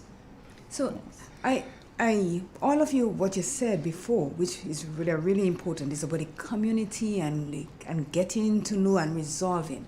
Have you ever had situations where you went through the community, you talked, you give your best advice, and then there's a recurring situation? How do you deal with that? Now, there are some things that persons need to consider in dealing with conflicts or community dynamics or situations. It's not a one-off. It's a work in progress. Gotcha. Right? So we don't just jump from zero to hero. It doesn't happen overnight. Right? So you need to give persons time to grow, time to change, right? And of course, the persons, even though we have empowerment sessions or sessions where we engage one-on-one or group, whatever it means, but the person must see the need to change. So they must accept where it is that they are and see the need to make a change. Say it again. They must accept what? Accept where they are. Okay. That's the first way to change. You accept your condition and the need to change, and then the process of change can start. Because we can sit there and design how many programs and talk as loud as we want from now until next year. But as long as the individuals themselves doesn't see the need to change, I don't think we'll see any progress. Hence the reason why I don't think counseling should be forced on anybody. True. You should see the need to engage in such an initiative for your own personal growth and development. So the responsibility is on us individuals. On us as individuals. What is the importance of cultural sensitivity in approaching conflict resolution? You see, every community is different, and the issues, though they might be similar, the method of approach will be different. Because in every community settings, persons are guided by community norms. So in other words, what happened in Mali in terms of certain dynamics, the cultures, is different to that of Shantimel, different to that of Montreach, Montrose, Montrule. It's different. So we cannot use a one-fit-all. You assess the situations in the community, and from that assessment, we will know what method of approach to take in dealing with conflict resolution and addressing issues. Take, for example, if I know that a particular community loves sports, then my engagement might be around that kind of basis, right? To kind of get them to come, to get them to kind of buy, you don't just jump into things just like that. You develop a rapport, right? You develop a rapport and so on. And as you start developing rapport and relationship, with that now, we can make a step forward. Okay. So in your opinion, how does effective conflict resolution contribute to the long-term well-being and harmony of families and communities? Because we are talking all about the family and the community in which we reside. It's basically, as we said earlier, it promotes peace. So we have, once persons are able to solve the conflicts effectively, then we have peace in the community. So for instance, if Well, basically, it starts from home. Children at home, you learn to learn how to communicate properly when you have a conflict, some between siblings, brother and sister can't agree. The parent teach them how to solve the issues properly. They go into schools and they're able to solve the conflict properly. They get older, they go into the workplace, they're able to solve because they learn from an early age that when you're in a situation where you and the other person doesn't agree, you stop, you ask yourself, am I making the correct decision? You think about the long-term effect. So from since getting these strategies as a young age will help you for the long-term effect. You know that we have, us as parents have children that we talk and talk and talk at home. Yeah, we have to keep talking. We talk. But the minute they get outside and they meet their peers, it's a whole different ball game. So how do you guide your children from falling into that trap of peer pressure? We keep talking. We talk and we talk and we talk and we never stop talking. I have 4 sons, as I said. But yes. And I realize you just have to keep telling them. They may go out and they will make mistakes. They're children. Mm-hmm. Even as adults, we make mistakes. But you as parents, you're supposed to be the guide, and you can't give up on your children. You just That's have true. to keep talking and talking. And one day it will fall on them. One day they will remember. One day they may be in a situation and they say, mommy said that or daddy said that. And they will be able to make the right decision. That's when we think that they're not listening, but they do They listen. are listening. Yes, they Yes. do. Yes. So, can you share any specific lessons or insights drawn from shared experience in conflict resolution initiatives? I think in relation to that, some of the lessons that we learn over the years in dealing with those things, one, every community is different and has their own mode of operation. One must understand that. Every individual holds a different perspective on life, which can lead to conflict. Second one, men and women think, act, and operate differently. Hence the importance of understanding each other's perspective and space to be able to manage conflict and come to common compromises. Those are some of the things that I learned as a professional over the years. Yeah. Men and women think and act differently. That is so true. So if Abigail is in a situation of conflict and you are in a situation of conflict, and how do you see yourself solving that? Because men are strong and they're like, it's my right and I know what I'm talking about. And she has no say because she is the weaker vessel. So how do you solve it? Because I know it happens regularly. And it comes back to one of the earlier points that I alluded to, which is that you recognize the situation, right? So you recognize what issue it is that I'm facing here. Is it really that me and this person cannot go down, or is it there's an issue that we have differences of opinion on or about? Now, understanding that now is going to inform how do I manage the situation. Now, there are times when, based on the state that somebody is in, you may not be able to engage at that time. We may have to deflect and come back another time. There are times when we may be able to deal with it there and then, but employ a different strategy. And of course, you can only do that when you understand what it is, you recognize, and you understand what it is that's really happening. So she's not really my enemy. You know, a lot of people say, oh, that person is my enemy.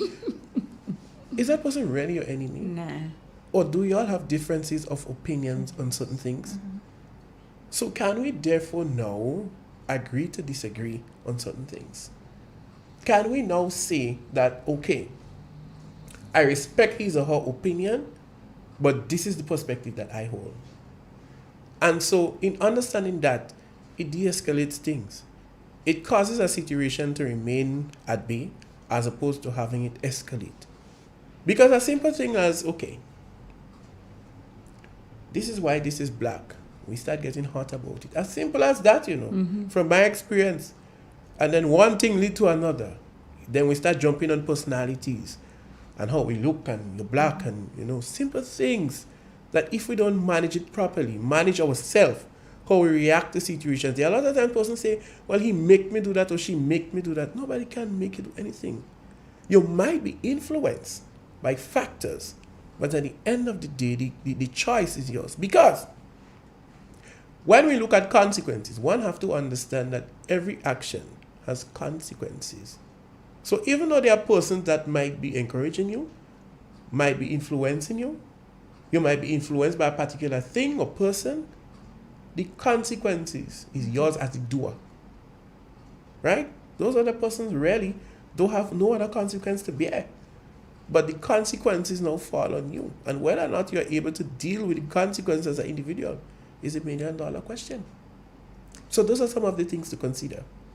So this is why we have to be very careful as to who we have in our circle, because they can lead us to do things and we are the only ones standing there to feel the consequence, to face the consequence of what it is that happens. Now, that is just so true.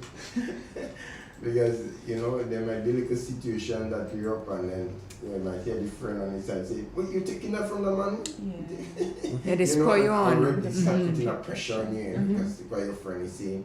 And then that might just lead you to go, one take your cutlass and cut into her. And at the end of the day, as he says, the consequence now stands with you and you alone. Not the friend on the side. I was asking if you're taking that. You know what I'm saying? So it's just so true. Because I know of a situation where that actually happened and the person actually killed the other person and now they're in jail. And everybody else is outside. Yeah, so you have to face the consequence. And one might ask the question, do I not be friend with that person? And I'm saying, yes, they could be your friend. But what you must be careful with is the level of influence. That is what's important. The level of influence that person has on you. So if you realize that you have a friend that is influencing you negatively, then you will need to reconsider that friendship. Or at what level you keep that friendship. But there are some of us that we want to be friends with that person so badly. And we're not even aware that they are doing this to us.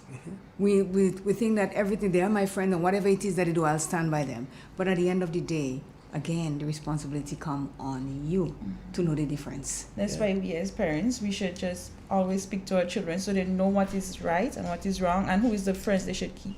Because some people will have friends that is showing them negative things, but to them it's not negative because that is what they know. But if we as parents do play our parts and we don't fail our children and we let them know this is what you should do and then they'll be able to make better decisions. Quite true. Yeah. So how do you measure success in the context of conflict resolution, both as an individual and at a community level? In terms of measuring success, you look at a couple of things. As an individual, you look at, am I growing in terms of the decisions that I'm making? When I'm faced with challenges, there and then. So previously, I reacted this way. Do I continue to behave that way or respond that way in relation to challenges? Am I now able to recognize what's happening? Am I able to understand what's happening? Am I able to manage myself in relation to conflict, as hot as it is? In as much as there are gaslighters or persons that are influencing me to behave a particular way or to do a particular thing, am I now able to manage the space and say, hey, this is what I'm going to do. I'm going to walk away. I'm going to report this. I'm not going to go down that lane. And now am I able to reflect on certain things that I would have done and decide now to do them better? Okay. So, last question that I have for you. What existing support system and resources would you recommend to individuals and communities in times of conflict? Okay, well, we have the Ministry of Social Development, and there's a number of units within that ministry that deals with persons that get into conflict. Well, social services, we as a social worker, we usually somebody come and make a report, they're having a difficulty, the families having issues, they're not able to solve what they're going through effectively, they will come to the social worker for support. We usually have case conferences where we meet with the parties and we usually invite different agencies that may be related to the case. We'll have meetings, we'll have follow-ups, and we'll discuss the problem and try to see how we could curb the whatever they're going through.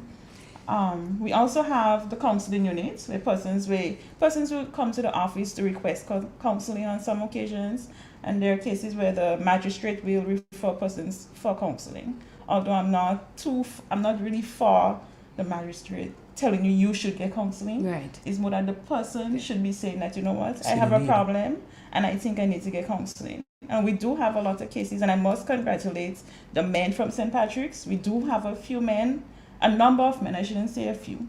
A number of men will come to the office and say, you know what, I don't like how I'm dealing with my wife or my girlfriend. I get upset very quickly and I think I need counseling. And I commend them highly for that. Where is your office though? We're located at the Plaza, Lowtown Setters. Oh, okay. Yes. Okay. So they will come to the office. We also have the gender-based violence unit, and that is the unit for domestic violence. So persons will also see the social worker there. And then we work collaboratively with other stakeholders, such as Legal Aid and Counseling Clinic, Yes. that offers assistance, counseling, a bit of mediation at times, assistance with different court-mandated programs that you can engage in. We have the Child Protection Authority that is mandated by law for the care and protection of our children. So we work with other agencies as well. And those are just two other agencies, but there are a number of them. There are a great percentage of people that you will be able to meet. When I say meet, they agree with counseling, they agree with everything that you say to make your community better. But then there are those of us that come to the counseling session and say, me, I ain't bothering them, they could just run them out and say what they want. Are these the one that have reoccurrences in the community?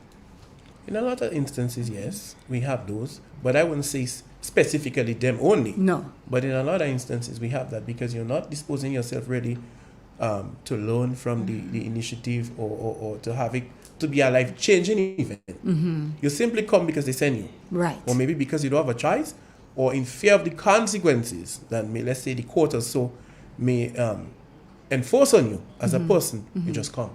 And with that in mind, you really don't learn anything. There's no life-changing event there or anything like that. Do you have one-on-one sessions with them though? Yes, there are. Okay. There are one-on-one sessions with persons, which has proven to be effective over the years, as well as group sessions, which has shown signs of success as well. I'm glad that you talk about group sessions, because we in Grenada, as a matter of fact, the whole Caribbean, are afraid of group sessions.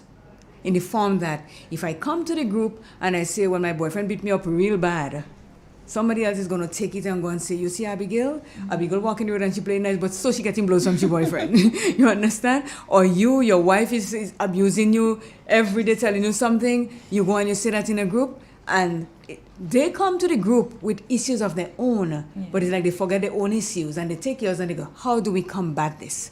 Because this can be a conflict of, yes. What are some of the things we do? We try not to do name calling in situations, right? But we understand the context of Grenada, it's small. So everybody knows everybody. Yes. What you do as well, or what we do, is to lay ground rules as to what happens here stays here. I mean, we accept the fact that sometimes it can get out, but we try as much as possible to embrace that approach to things. In other words, it's a safe space you can share. Also, sometimes if you realize some things are going down a tangent that might appear to be a bit too personal in terms of the airs of other person that may be present, we may tell that person that, hey, we can have a one-on-one about that after. Yeah? That makes sense. In an effort to protect persons and so, yeah. Well, thank you so very much for gracing us with your presence here this morning and talk about the conflict resolution, because a lot of us do need to hear it. We really do. And I'm hoping that in the future, if you have any more that you want to do, come and inform us about it, because as you said, every little thing, every different opinion could cause a conflict. Yeah. And sometimes it is our best friend that we cause conflicts with and end up saying that he's my enemy, I don't want to talk to him anymore because of what happened.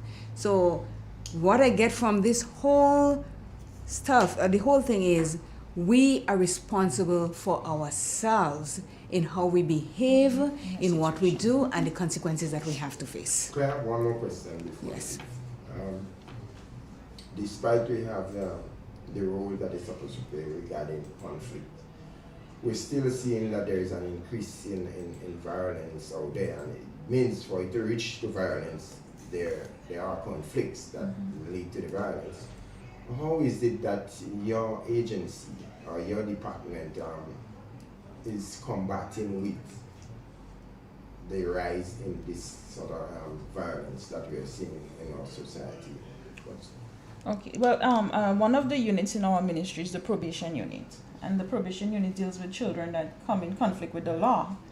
And as earlier this year, the probation officer and myself decided we would have some sessions in one of the secondary schools in St. Patrick's with some of the parents of the children that usually comes into conflict with the law. So to give them some little strategies to help them to deal with their children, to be able to speak with them properly, to let them know that what they're doing is wrong. Because just speaking with the children and they're going home, and then at home is a different situation. So we tried to have these sessions with the parents, but none of them, only one or two parents showed up. So we were unable to continue with the sessions.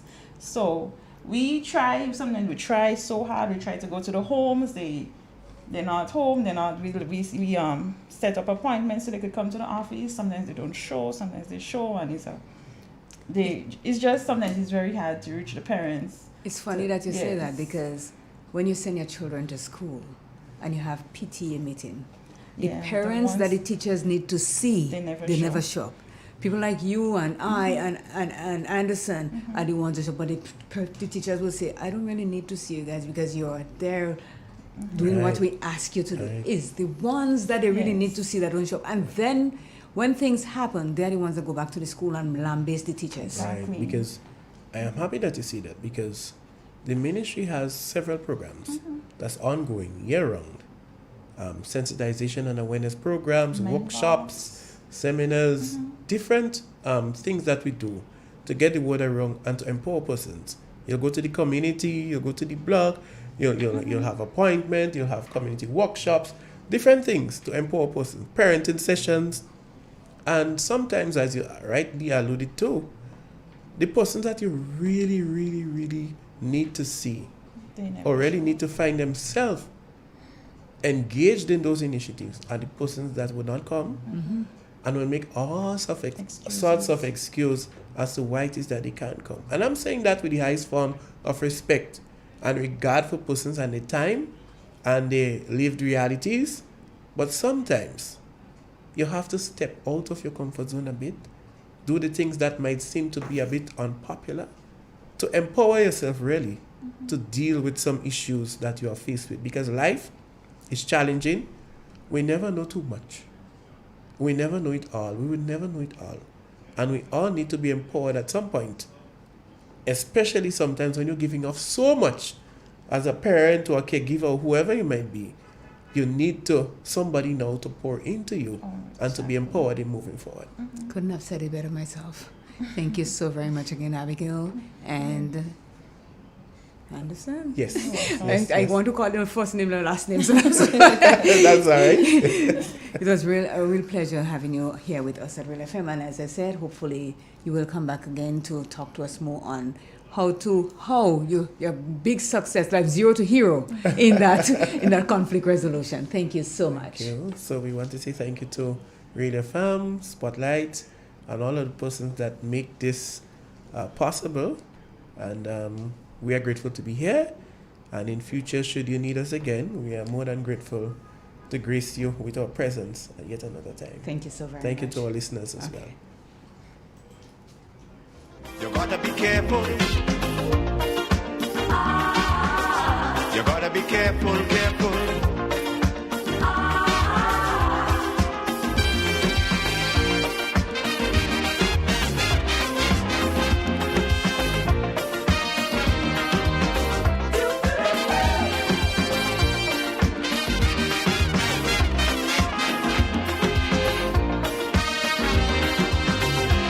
I say we have to prepare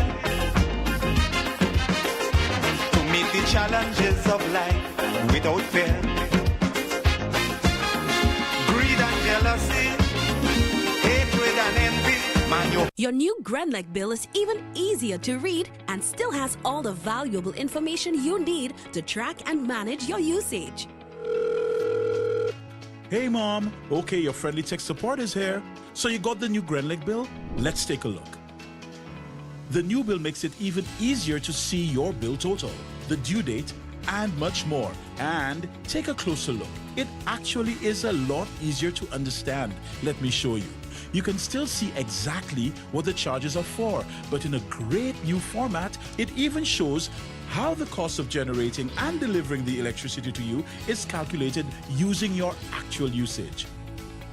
And mom, Hungry, anyone? You heard about it, and it's finally here. Velma's Restaurant and Bar, located High Street Terrace in St. Patrick. They're open from 6 a.m. until midnight. Breakfast is available from 6 a.m. to 10:30 a.m. On the menu is roast bake, sawfish, and many, many mouth-watering items. Lunch is a close second, with items that can be grilled to your satisfaction. We have steamed fish and other seafoods too. For the health-conscious ones, we provide vegan and vegetarian dishes. Looking for something that will hit the spot? From 5 p.m. until close, come and enjoy our burgers and fries. At Velma's, we cater and host parties. We have an on-site bakery where you can place your orders for fruitcakes and other pastries. We also have local juices. Listen to Real FM for your daily menu to place your order in advance. Call us at 419-5622. That number again, 419-5622. Velma's Restaurant and Bar. Come eat lunch with us.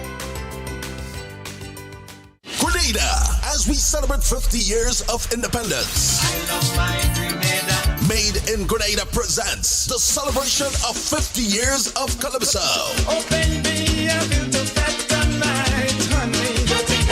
One stage. One show.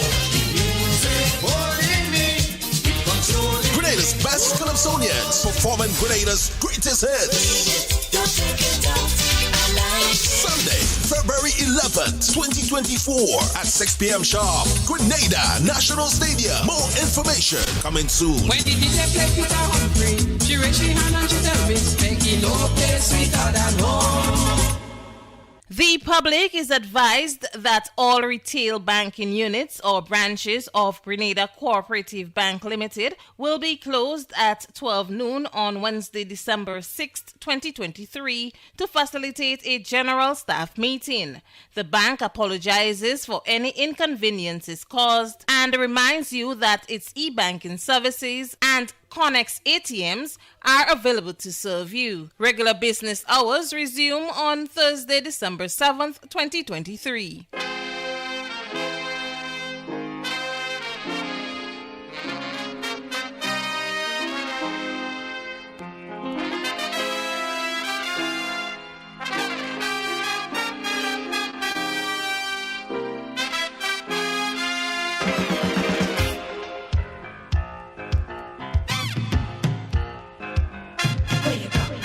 Where you walk, what you say, when you talk, where you go, where you walk, what you say, when you talk.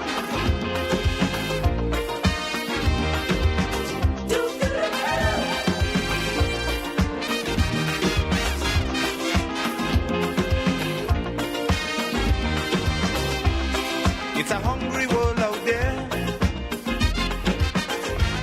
with everybody scrambling to get a share. Wolves in sheep clothing, birds of prey waiting to swoop down on you, and there's no telling what they'll do. You gotta be careful. You gotta be careful.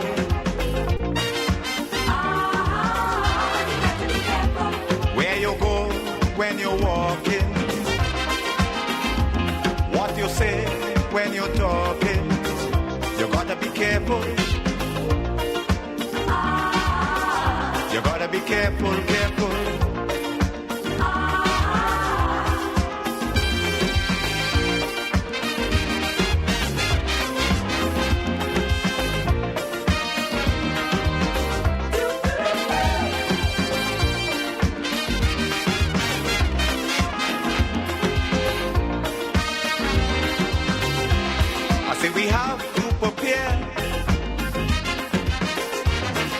challenges of life without fear.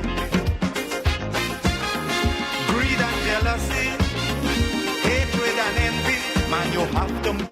And we are back to our program that we started, which is about trauma and pain. And just before we went off, we spoke about whose responsibility it is to deal with the pain. And while we are on that topic, the conflict resolution again is You understand? It just swing right into it. Yeah. The conflict resolution and what happens and everything like that. So it says to heal means to accept what happened to us and to discover our true self through the healing process. And as I said, let me be very clear. Acceptance does not mean we like what took place, the trauma or the pain. And it says, we are needed. We deserve to feel safe and solid. What do you think that means? We are needed. We deserve to feel safe and solid. Mm-hmm. Well, of course, we all deserve to be safe. We need a safe environment. I would want to believe it. The security, here comes a security issue. And I remember we were talking about pain and trauma. yeah. So we are needed to feel safe from being in pain and to be traumatized. We need to feel safe and solid. We deserve to experience life unlike a constant battle and to tread water. Life does not have to be this way. This is our responsibility to our friends, family, co-workers, and every human we encounter. It is our responsibility to be stable and balanced. This will not look the same for all of us, right? Stability and balance express themselves differently in each our unique lives. For one person, stability means keeping a job and the same residence for many years. To someone else, it means not feeling that they need to live or work somewhere long term. The specifics are less important than the sense of I am okay and will be okay. This is our responsibility. And the responsibility that he's talking about is making ourselves better and feeling safe and secure. That is our responsibility. No one cannot be responsible for this. People will be responsible for causing us pain, for causing us trauma. But we are responsible for bringing ourselves back to where we want it. Good morning to you, Claudette Sylvester, out there in Toronto. It's 13 degrees. Yikes, yikes. Bernadette Abraham, good morning. NP, good morning. Thank you for checking in. So, yeah, with all this that is going on in our lives, people will cause it.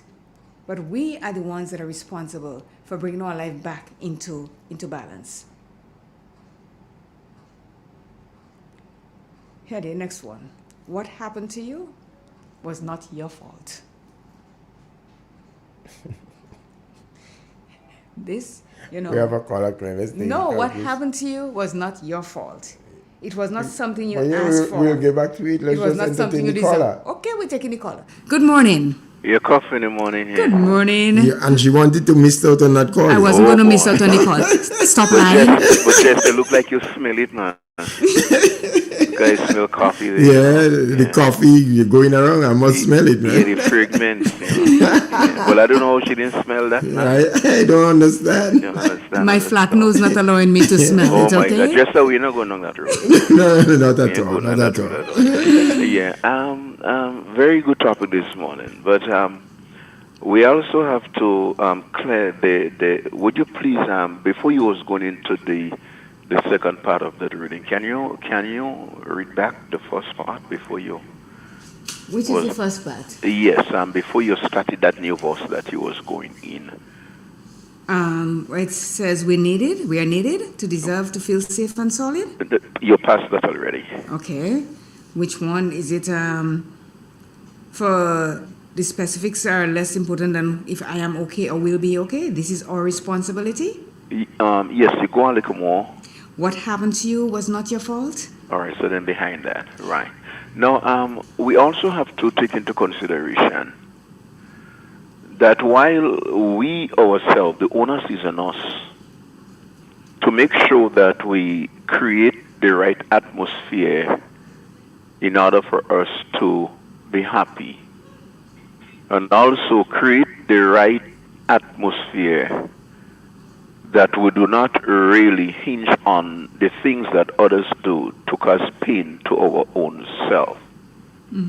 But while the onus is on us to do it, I think we still have to take into consideration that this is a journey that we mount on to make ourselves happy.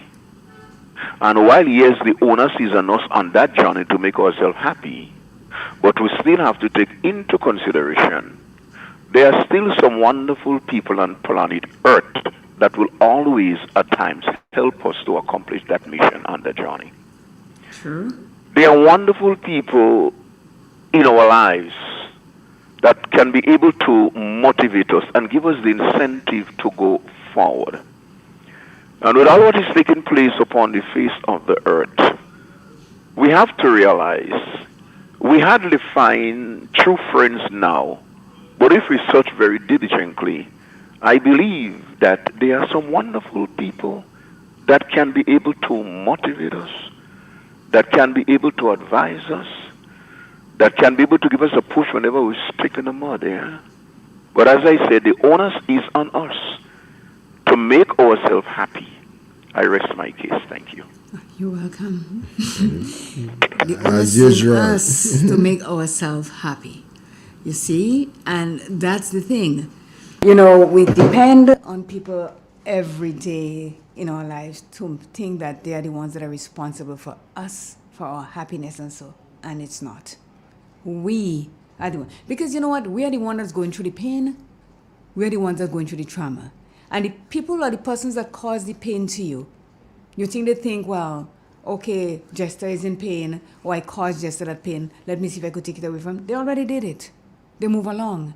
And you're the one that ends up holding that pain and that trauma. So it is on us. Even though it's not our fault that we go through whatever it is that it is still on us to do better, to make ourselves better. He said, when he says what happened to you was not your fault, it was not something you asked for, it was not something you deserved. So there are a lot of things that happen in our lives that we do not deserve. But again, we are the ones that takes responsibility to make ourselves better. It says, and what happened to you was not fair. Nothing in this life that we do is fair. It was not fair, but again, we are the ones. It says you were merely collateral damage on someone else's warpath, an innocent bystander who got wrecked out of proximity. Do you understand what that means? No, please explain. It means that whatever happens, that person that caused you the pain and caused you the trauma, it was not something that you did to them to make you feel like innocent bystander. You know, sometimes you hear this says, you're in the wrong place at the wrong time. Mm-hmm. Look at it that way. Like bullets flying all over the place. You minding your business, boom, bullet take you, you're gone. Warpath. You got wrecked in the proximity, like in the area that you're in. So sometimes you don't deserve what you get, but you get it because you are in the path of that person. The number to call is 442-0175. Somebody wrote, Trouble F wrote, CJ, you know some people do stay in a painful situation because they think they are happy. You're correct about that. You are so right, because this is all the happiness that they know. They have not been in any situation where they were taught or learned something differently. So they stay in that situation, that painful situation, and tell themselves that they cannot do better. And maybe at the end of it, they end up dead because they think that they are happy. But this is not happiness. We got a call. Good morning. Yeah, we also have to take into consideration. You again? Yeah. I know you wouldn't fed up with me. No, I wouldn't. We also have to take into consideration that there are times the pain that people cause or inflict upon us during that period of the pain that people inflict upon us, we also have to take into consideration that this pain can be beneficial unto us, the individual, that they bear the pain upon. It can be able to put us in a position as what do we learn from the pain that was inflicted on us. And I know a typical example of me. A lot of pain has been inflicted on me since in my teenage. But it was really a stepping stone to learn a lot out of the affliction of pain that people brings upon me. How do I really accept it? And what, in other words, the stone of pain that you pelt behind me, I did not pelt it back to you, but what I did with all the stone, I built a bridge for me to step over the experience that I went through, that pain that makes me who I am today. So is how do we really, is what is the interpretation of the pain, and what are the lessons you can be able to learn from the pain that people inflict upon you? Do you feel, for want of a better word, sympathetic for you, a sympathy for yourself? Do you go in a corner and then put your hand below your jaw like Alice in Wonderland?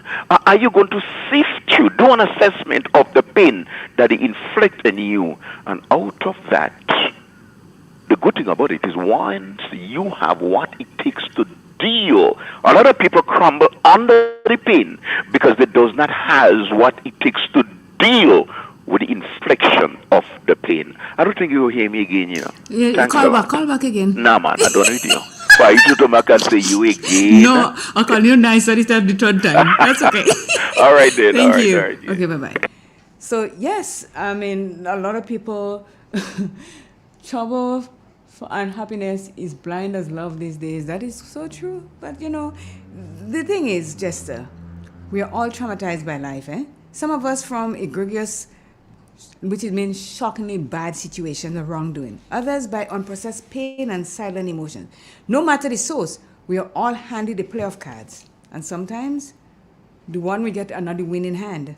Yet, we cannot forget that even when we are not at fault, healing in the aftermath will always fall on us. And instead of being burdened by this, we can actually learn to see it as a rare gift. It is 3 minutes to 9 o'clock. We are on news is at 9, and after the news we shall be back into the trauma and pain that one goes through in their life.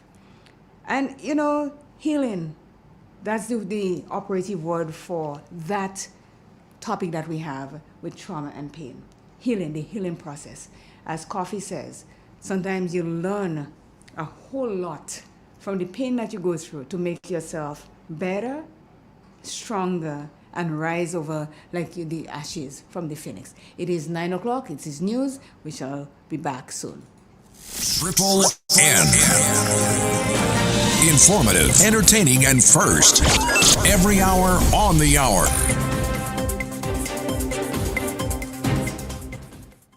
This is the latest news update as produced by Triple N. The details when I return.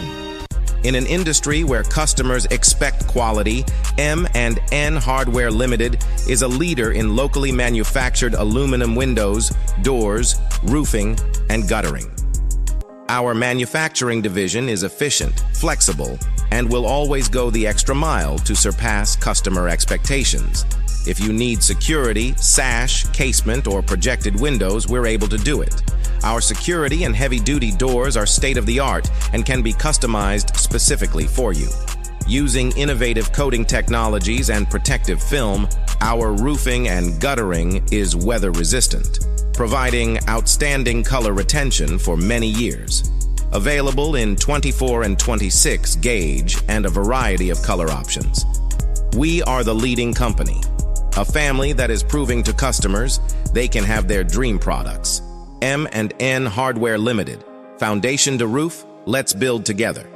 Welcome back. Locally, police announced that a Trinidad national who was detained when a raid was conducted in a house in the western parish of St. John has been identified as a person of interest in a shooting incident that occurred in the south of the island in August 2023. In the region, in Trinidad and Tobago, Agri Expo gets thumbs up for 2024.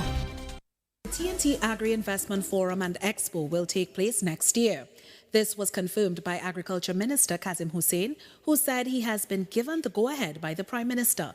The last expo took place in August 2022 at the Queen's Park Savannah, which included several forums and a village-style exhibition, which gave agriculture stakeholders a chance to display their products and services. Minister Hussein, who was speaking at the inaugural livestock exhibition on Saturday, confirmed that the three-day event will be hosted once again in 2024. Last cabinet meeting on Thursday, the Prime Minister said to me that we are going to have the Agri Expo again, which was a success last year. So we are going to go back with this, and livestock has an important role to play in the Agri Expo, just like the agriculture sector and the fisheries sector. So get prepared for the Agri Expo, which will be next year, God willing. The 2022 edition saw an opening forum held at Napa with several officials from CARICOM, including Guyana's President Irfan Ali and Barbados Prime Minister Mia Mottley, talking about the importance of the agricultural sector to achieve food security in the Caribbean. Around the globe, Togo sets stage for elections in 2024 amidst opposition challenges. The Togolese government, led by President Faure Gnassingbe, announced on Monday its plans to hold legislative and regional elections no later than the end of the first quarter of 2024. This decision comes after the president's commitment outlined in his New Year's address for 2022 that elections would take place in December 2023.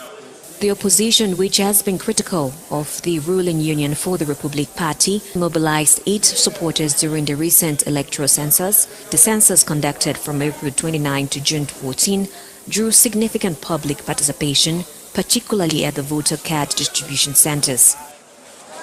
Despite opposition claims contesting electoral registers' integrity, the International Organization of La Francophonie, OIF, validated the final electoral register in mid-November with over 4.2 million registered voters. The OIF deemed it sufficiently reliable to allow for the holding of the upcoming regional and legislative elections under a condition of trust.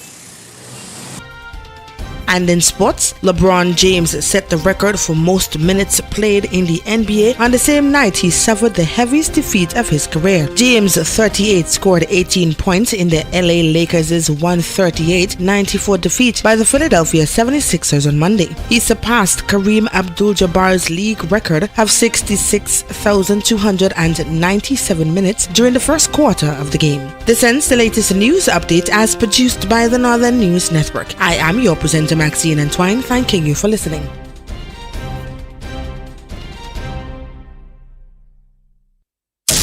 Triple N. Informative, entertaining, and first. Every hour on the hour. Culture is in our blood, runs through our veins. Our deep ancestral heritage evolved into traditions. And now we get set for the Kamahorn Folk Festival 2023. 3 days of song, drums, music, and everything else that defines us as a people. December 8th to the 10th. 3 days of fun-filled activities such as bus terminal. We're kicking off on day 1, December 8th, with the opening ceremony, Flambeau March, and the host of cultural items. Day 2, Saturday the 9th, it's all day. We start with breakfast from 6 a.m. Beach activities, traditional mass, music night, featuring some of the Caribbean's legend, Lord Nelson, along with Pink Panther. You know they misprint me, got it so. Boise Rootsman Kelly, Lady Cinti, and more. Then on day 3, Sunday, December 10th, it's Folk Night as we welcome Lacatco Dance Company from Jamaica, traditional drumming, school folk choir, folk dancing, and don't forget, embedded into the Camahorn Folk Festival on Saturday and Sunday, the Buy Local Expo, organized by the Ministry of Trade. So grab your friends, the entire family, and head on to the Sutters Bus Terminal for the Camahorn Folk Festival 2023. Brought to you by the Ministry of Education, Youth, Sports and Culture. Follow us on social media for more info. In an industry where customers expect quality, M&N Hardware Limited is a leader in locally manufactured aluminum windows, doors, roofing, and guttering. Our manufacturing division is efficient, flexible, and will always go the extra mile to surpass customer expectations. If you need security, sash, casement, or projected windows, we're able to do it. Our security and heavy-duty doors are state-of-the-art and can be customized specifically for you. Using innovative coating technologies and protective film, our roofing and guttering is weather-resistant, providing outstanding color retention for many years. Available in 24 and 26 gauge and a variety of color options. We are the leading company, a family that is proving to customers they can have their dream products. M&N Hardware Limited. Foundation to roof, let's build together. St. Patrick's Pharmacy. St. Patrick's Pharmacy. Looking for a wide variety of prescription drugs and over-the-counter medication? Check out St. Patrick's Pharmacy. Feeling weak and want a boost? Check out St. Patrick's Pharmacy for all your vitamin and mineral supplements, essential oils such as lavender, peppermint, eucalyptus, and much more. Medicated soaps, antifungal and antibacterial, all at affordable prices. Visit St. Patrick's Pharmacy today at its new location. Yes, a new location on Lip Street, apartment number 4 at the Ford Building. We are open Monday to Friday from 9:30 a.m. to 5 p.m. Call us today on 414-1954 or 442-0204. St. Patrick's Pharmacy, where quality medication costs less. GRENLEC Community Partnership Initiative. What GRENLEC is doing, to me, is one of the greatest gifts they can give us. This is just one of their projects, the restoration of the pavilion. Sometimes, when it's a bit too crowded for the homework inside, groups are put in there. We also have our staff meetings and that sort of thing. Thank you to GRENLEC.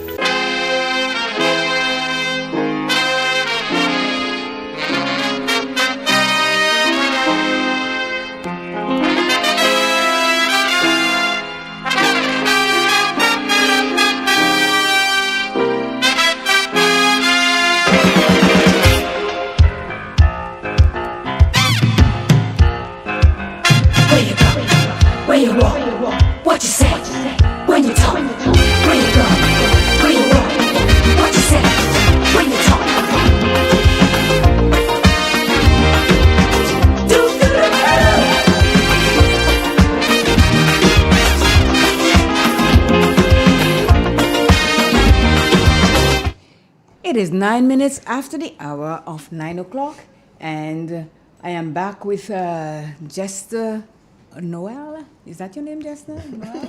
Oh, you're forgetting my name now, Claire? Yeah, like, seriously? Of course, I'm forgetting everything about you. What do you think? So, the password for today is 19 and going. So, when the phone rings or you call in and it says, hello, I was this is real, you just say 19 and going. Do not say hello, how are you, or anything. 19 and going. That's it. Because if you make the mistake and you say hello, well, you're not going to get through because you already used the word hello in front, or I'm fine, or something of that sort. So just go 19 and going. So getting back into our program, Jester, and we're talking about people that are traumatized, are in pain, and how we have to be healing ourselves. It says, here we go, trauma A pain, healing is our responsibility. So it goes with a whole slew of what it is to be healed. It says, healing is our responsibility because if it isn't, an unfair circumstance become an unlived life. You get that? Healing is our responsibility because if it isn't, an unfair circumstance becomes an unlived life. Do you know what that means? Mm-mm. Okay, so if you're not living the life the way you want to live it, doing the things that you want to do because you are traumatized and you're in pain, what you really do is give the person, the person that caused you that pain, you give them power over you. So you're not living your life anymore. That's why it says it's unlived. So you're just stagnant. You're just there. As the person said, the person in the relationship that there because they think they all the pain but they're feeling happy. But that is not it. So you're living you're in an unlived situation in your life. You're not being your happy-go-lucky person or doing the right things at all. You're just there. We have a call. Good morning. Excuse me. Good morning, CG. Good morning, and how are you? Good morning, Jester. Good morning to you, my dear. I'm there. Good. I'm there, CG. I'm there. This morning you are dealing with trauma and you are dealing with pain. Am I correct? Yes. Okay. CJ. I love when she calls me that. CJ. Go ahead. CJ, pain. Pain is a physical suffering. It is a discomfort. I say discomfort in that you would see people and you perceive that everything is okay and that person is in serious pain. But it's how you speak to that person, how you approach that person, what you tell that person can cause more pain to that person. You may see somebody and instead of telling them, wow, you look great today, you ask, are you all right? That alone sends the person into further pain, deeper pain, because the person will internalize that, wow, she realized something is wrong with me. So you're causing more pain there now to that person. The person may see you and may want to speak with you, and they approach you, or well, you would have known the person or whatever, and they decided they're going to speak with you. Based on what the person tell you, your reply again can cause more pain to that person. We have to be careful in how we treat the pains of individuals. Somebody might tell you something in confidence, and you take it and you go with it, not realizing the amount of damage you are doing to that person. You're causing more pain to that person.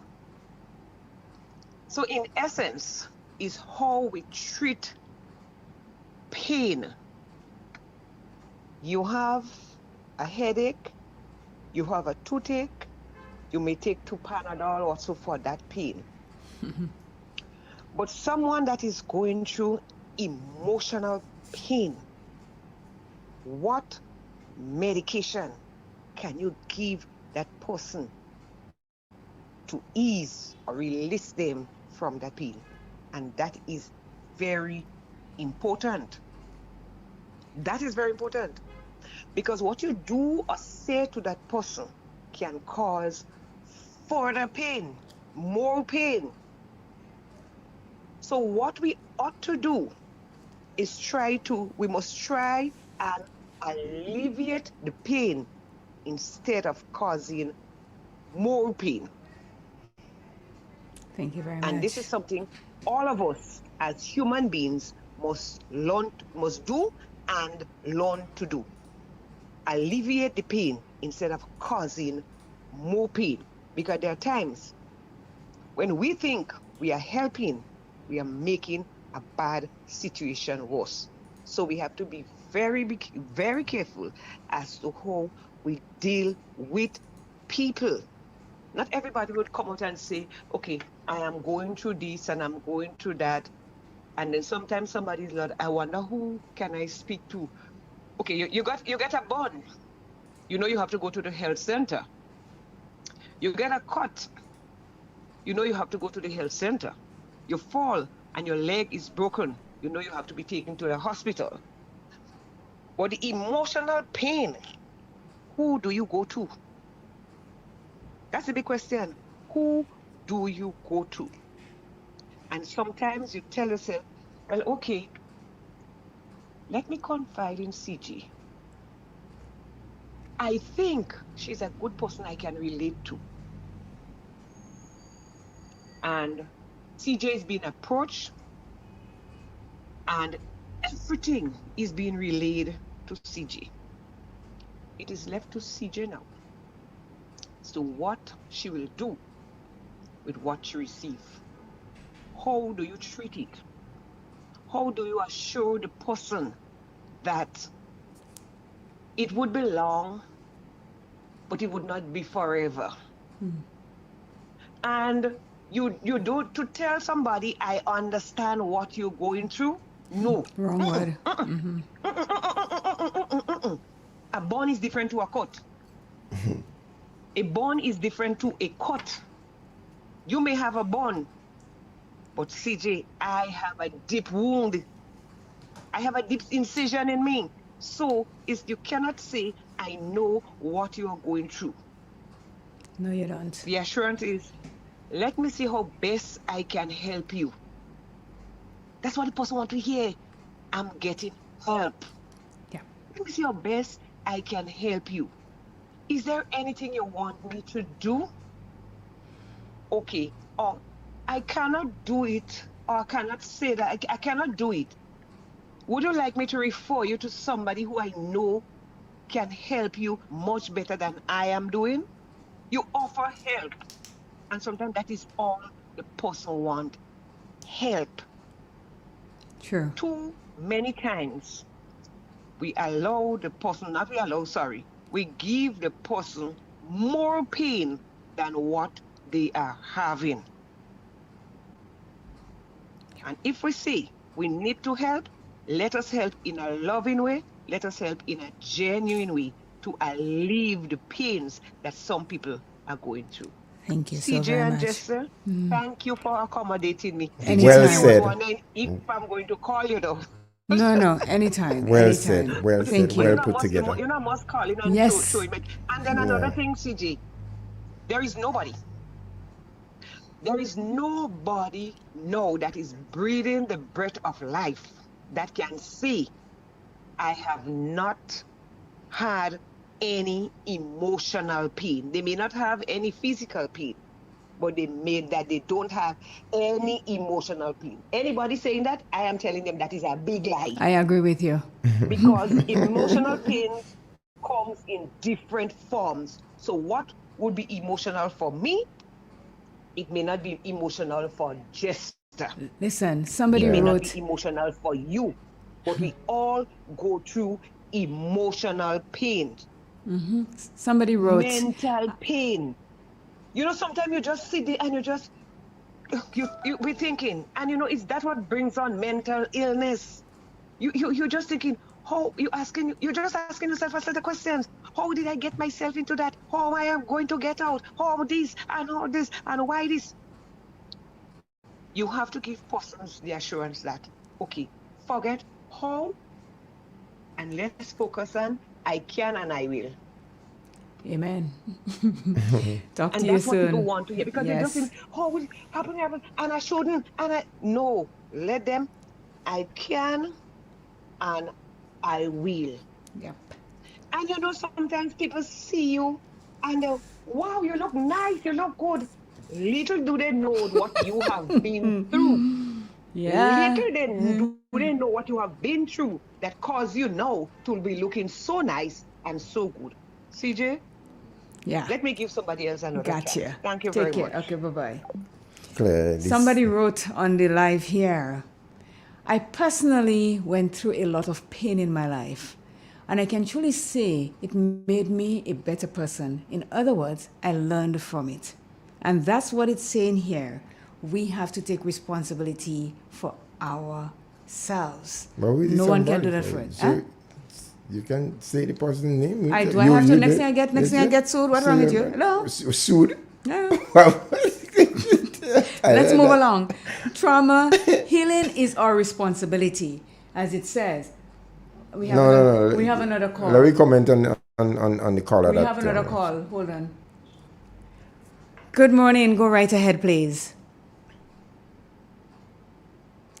You're on. Hello. Good morning. Good morning. Good morning. Good morning. Mm. Good morning. Yeah, that's why we need Real FM. That's why we have Real FM. Yeah.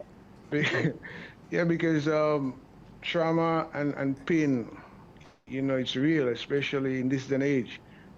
And I just want to say this, that problems are normal to life. You know, and as the person that wrote a while ago says that they learn from it. We can learn from it. But what is very important is that when you have good friends, a radio station like Real FM that can be able to help us to come out from that situation where the pain is and where the trauma is. That's why a program like this, Claire, is very important, and just that. But let me say this.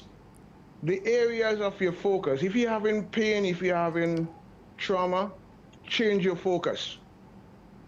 Change your focus. I want to encourage you to change your focus, because the areas of your focus is the areas of your reward. The areas of your neglect going to be the areas of your pain. You know, and there are so many people in our nation, they are rare, that can help us.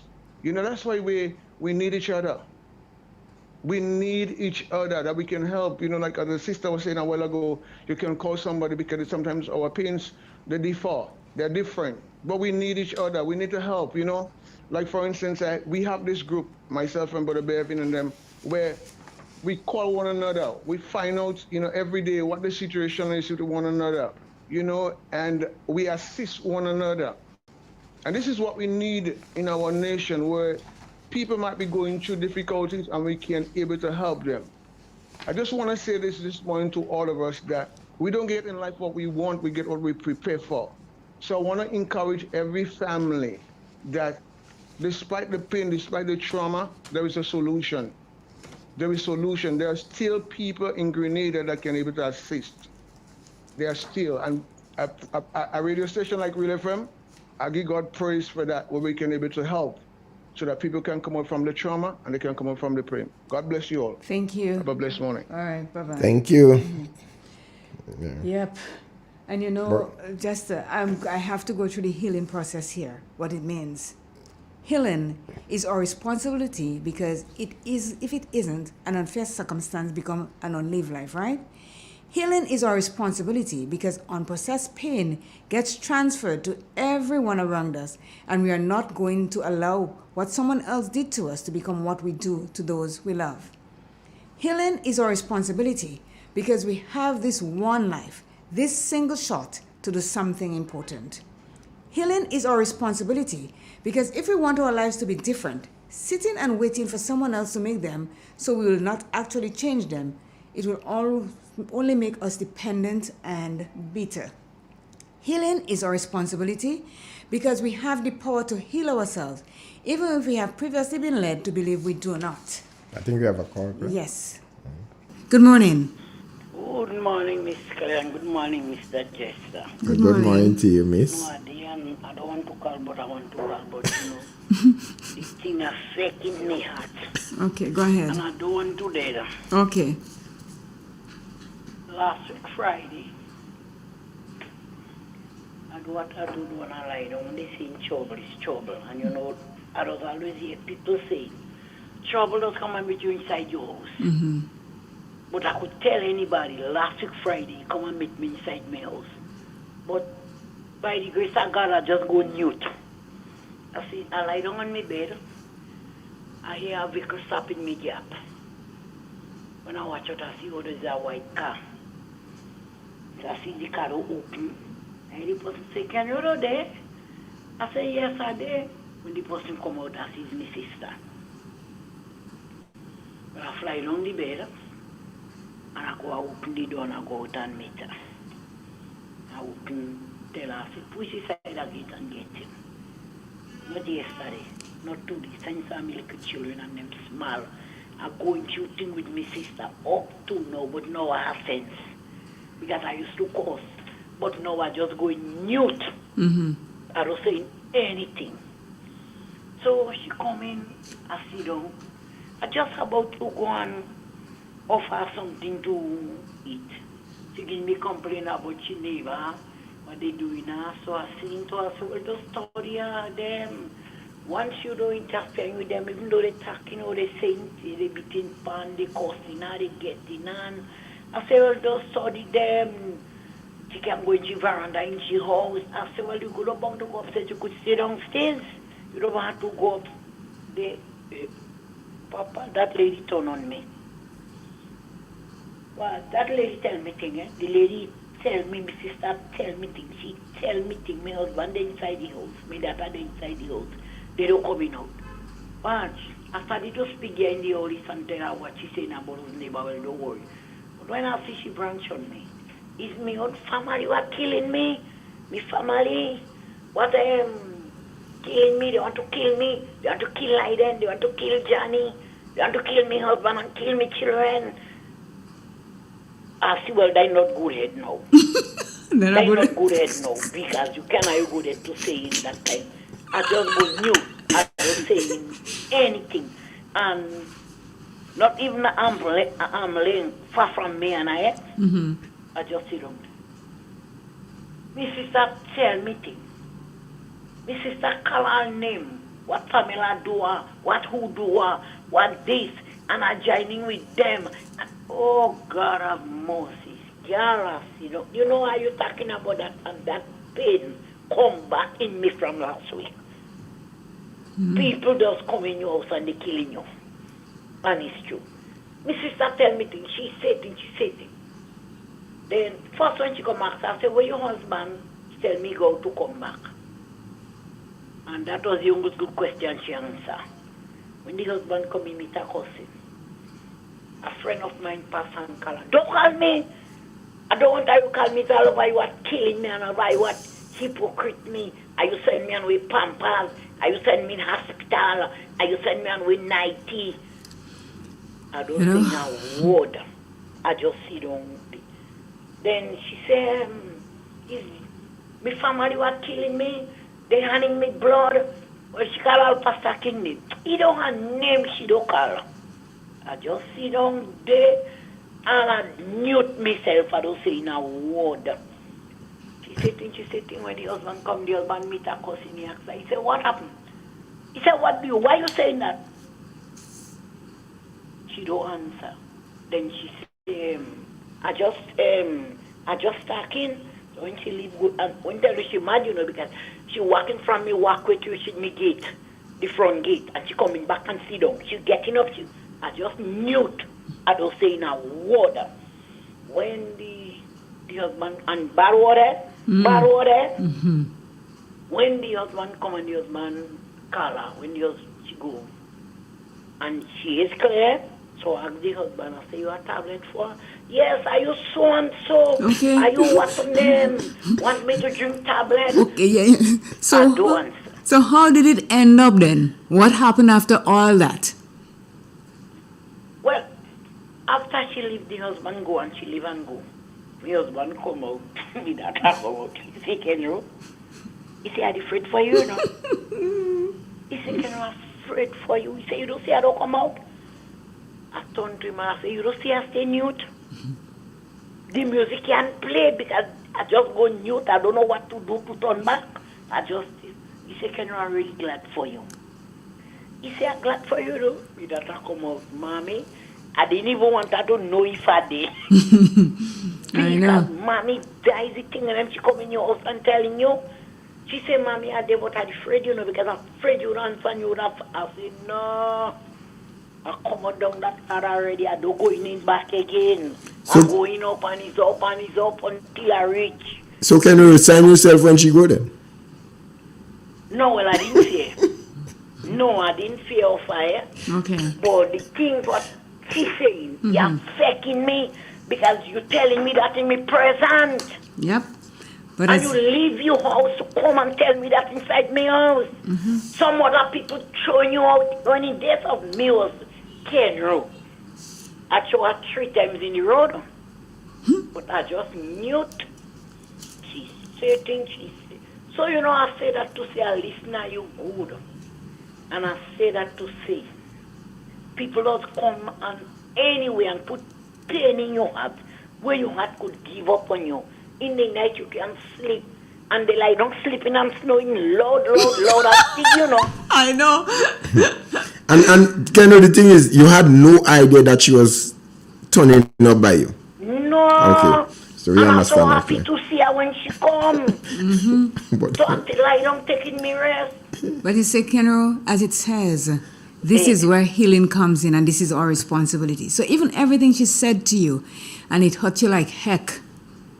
But for one night, eh? Yes. But you're night. When I sleep and I wake, I don't know what happened again, There you go. So you take the responsibility of healing yourself. And as it says, healing is our responsibility because we are uncomfortable, and discomfort always signals a place in life in which we are stated to rise up and transform. So you did the transformation. Congratulations. We'll chat. And I'm going by my sister, Yes. Have a lovely day, Kenro. Take care. Continue to listen. Yes. All right. I mean, just to show the growth and maturity that really reached in Kenro, because the Kenro that she I would have known before. She threw out 3 times already. She said, you didn't listen? It is amazing. We continue the healing. Healing is our responsibility because every great person you deeply admire began with every odd against them and learned the inner power was no match for the worst of what their life could offer.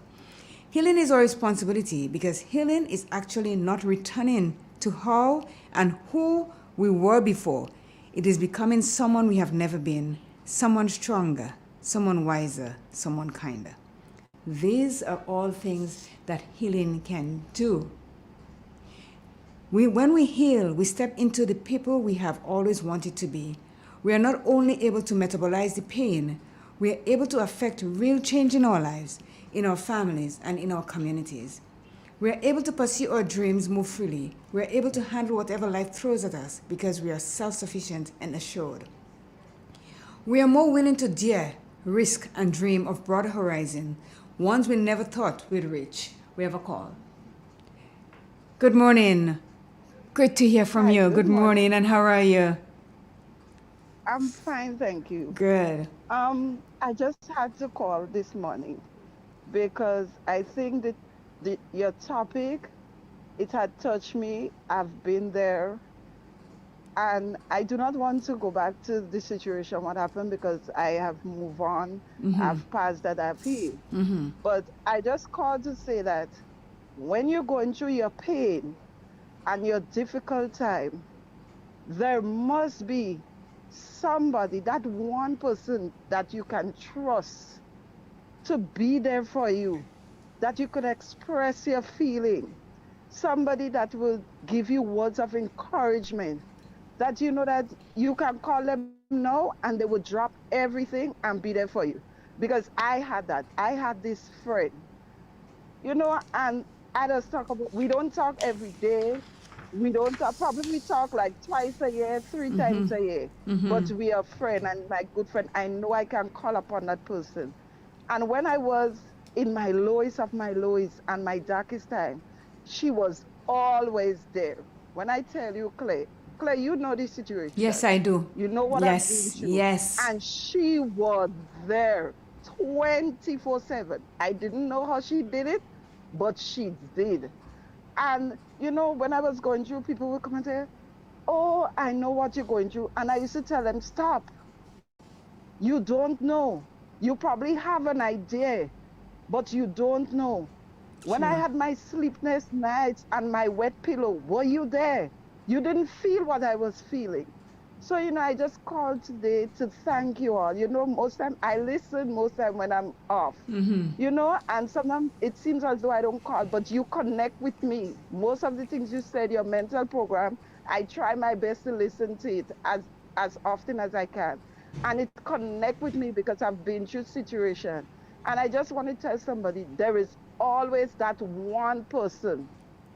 And find that person, that one person that you know that if you tell them something that it would stay between you all. So I just called to say that. And you know, we have to learn to move on. Yes, our experience might be traumatic. It might be hard for their time when you sit by yourself, you might reflect on it, but don't dwell on it. Because your past will determine your future. Because you don't want to make that same mistake. And you will learn to be a better person like I am today. So Claire, again, thank you, and I'm listening. Thank you so much. This is my good friend Lindona. I know you're ready to get so emotional already, you know? I can feel it. Yeah. Oh You my know, gosh. It's When she yeah. came and she related her story to me, I tell you, I bawled my eyes out inside here. You know, I really. know.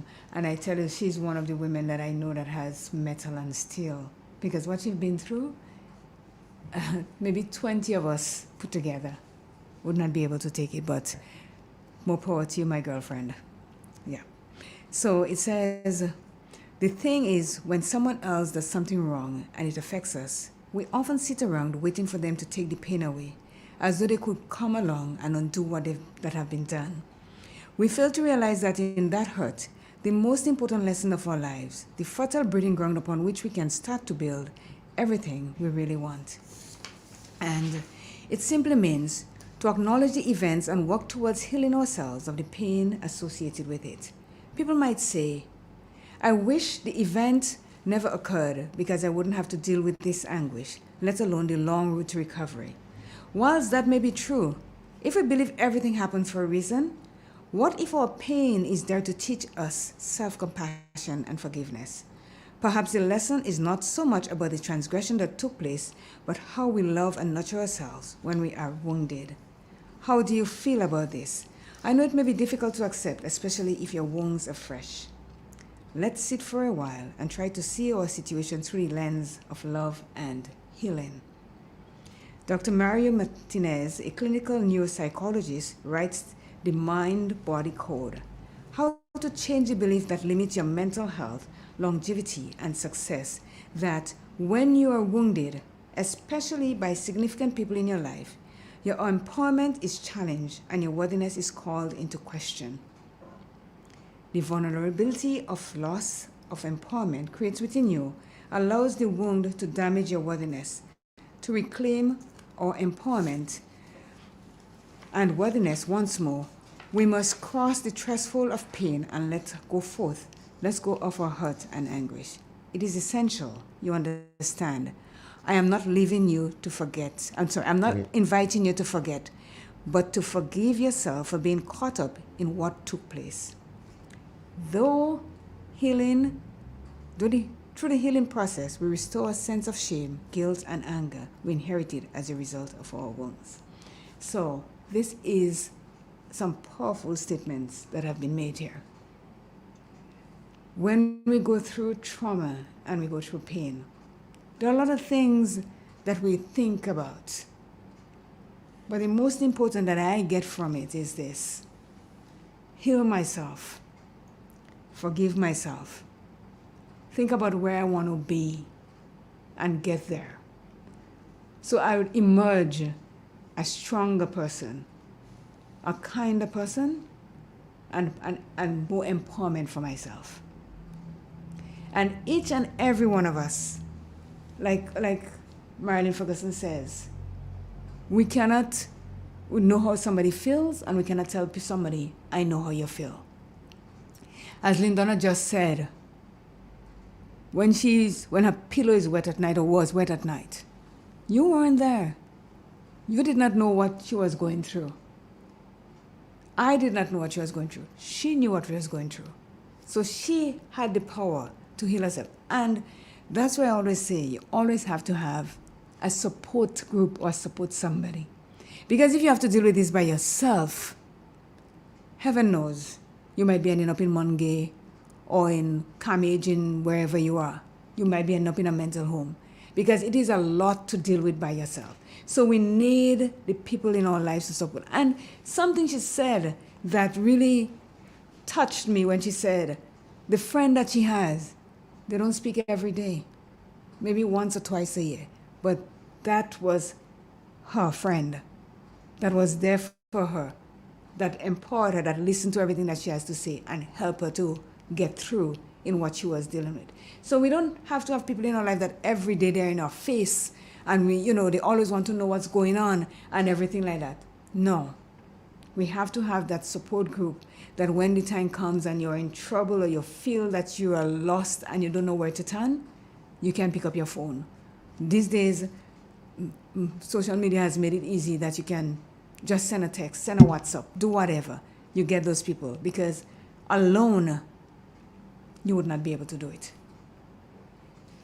Some of us will end up 6 feet deep, when we go through, because when you're faced with situations where you're in trauma and you're in pain, you're not looking to really get out of it the moment that it is happening. You're looking to more harm yourself than anything else, because you're asking why? Why me? Why this is happening and why this? And sometimes your why leads you to, I am going to do this. But if you have friends or a friend that you can talk to or confide in, you might be on the road to recovery. But Claire, one thing again, I believe that you ought to be mindful of in situations of this sort of pain and thing we're talking about, and which may come through some form of disappointment or whatever, is that whenever people are going through that phase in their life, they tend to become very vulnerable. And sometimes, depending on the friend that they tend to rely on, they also become a victim of that friend because of the vulnerability. Quite true. Please be mindful of that just the same. It is true, because as Anderson said this morning, sometimes you're in group sessions, and even I come with my issue, and you come with your issue. But the moment I open my mouth and say, this happened to me, you forget all about your issue, and you take up mine, and you go in with it. And you're not even thinking about you have your issue for yourself. So it's true that sometimes, according to who you talk to, you might cause yourself more pain than what you're already going through. So it's going to be double whammy of pain for you, because you trusted that person to tell what it is that is happening to you, and instead of they consoling you or they taking it and give you the support, they run with it as it says. And this is when you start questioning yourself: can I trust anybody? Can I really, really trust anybody to say anything to? Because if I could say this to you, because I am hurting and I'm in pain, and you take my pain and so and go and spread it out there, then, sometimes you just better be on your own and deal with it the way you want. If you want to climb your wall, like Spider-Man, climb it. But coming back to Miss Ferguson's comment, there is no prescription for internal pain. That's the thing, yeah. This is where you have to do this your is healing. Deep, eh? It is. Yeah. This is where you have to do your own healing. You have to look deep inside yourself and ask questions as, is this what I want in my life? Do I deserve this? How am I going to get out of this? And which way I'm taking to get there? These are all questions that you have to ask yourself so that you can come out of it not unscathed, but better. And as Lyndon made a point, and it's for you and me and every one of us, the past is always going to be there. We have to try not to dwell on it. Because the past can, prove to be your future. Because things that happened to you in the past, it does not only make you angry for one, it makes you, as you say, vulnerable and everything, but it can also make you stronger.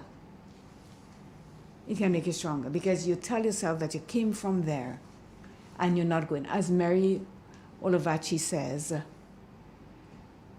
I am a better person for going through what it is that I went through. I've learned from it, and I am a better person. And that's when you tell yourself, no sucker could come and put you through that again. Because you know what? You've become the person that you want to be. The person that was deep inside of you that you did not know exist until you've been through those painful moments in your life. It is 9:46, and we have the last part of it to come up. So are we going to take a break here? Let's take a break and then we'll come back. Yeah. Yes.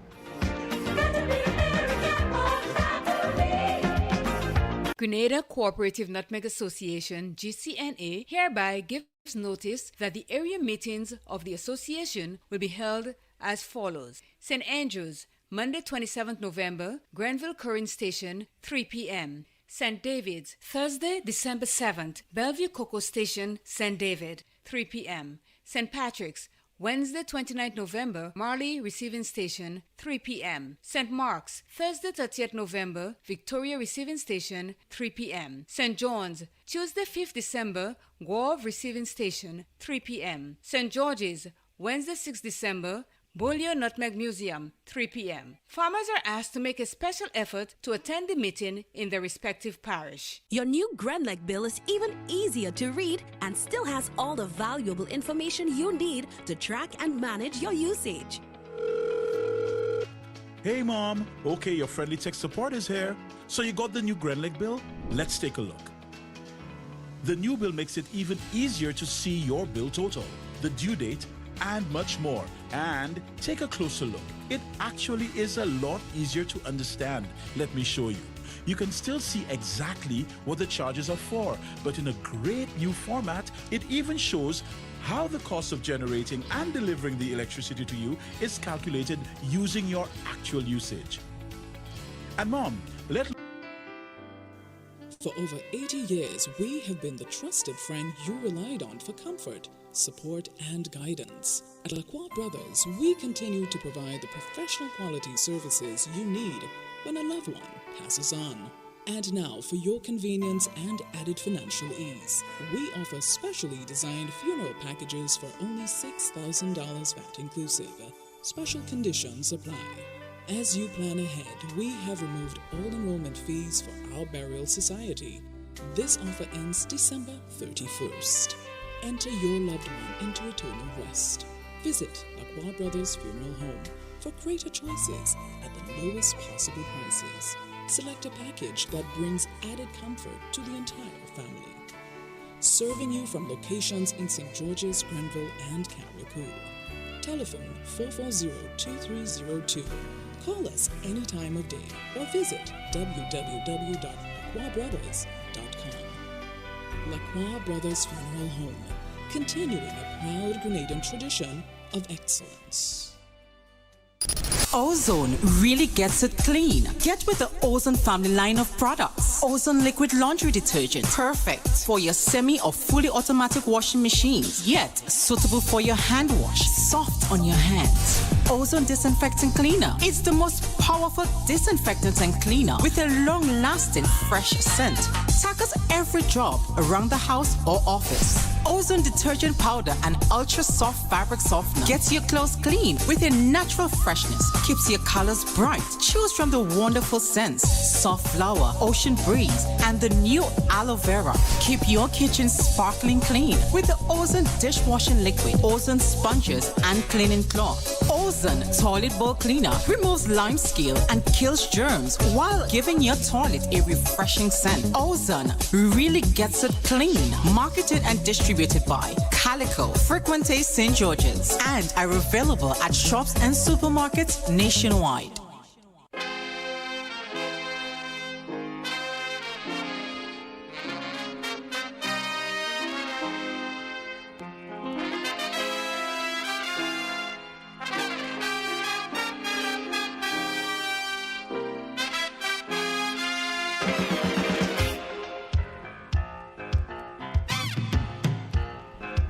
And we are back for the last few moments of the program, but I'd like to say good morning to a few people that I didn't get to say because of the 30 minutes that we had difference and continuing into a program that we got so engrossed in. So, Walden Akwat, when you said you're listening, it's good night, folks, and you're listening. I wanted to know, well, you may be in Australia. You're just in Grand Roy. What's wrong with you? To tell me, he sent a message and said, you're listening. Good night, folks. I'm listening. So I said, well, where are you? And he wrote back, I am in Grand Roy. Trouble Double F, good morning.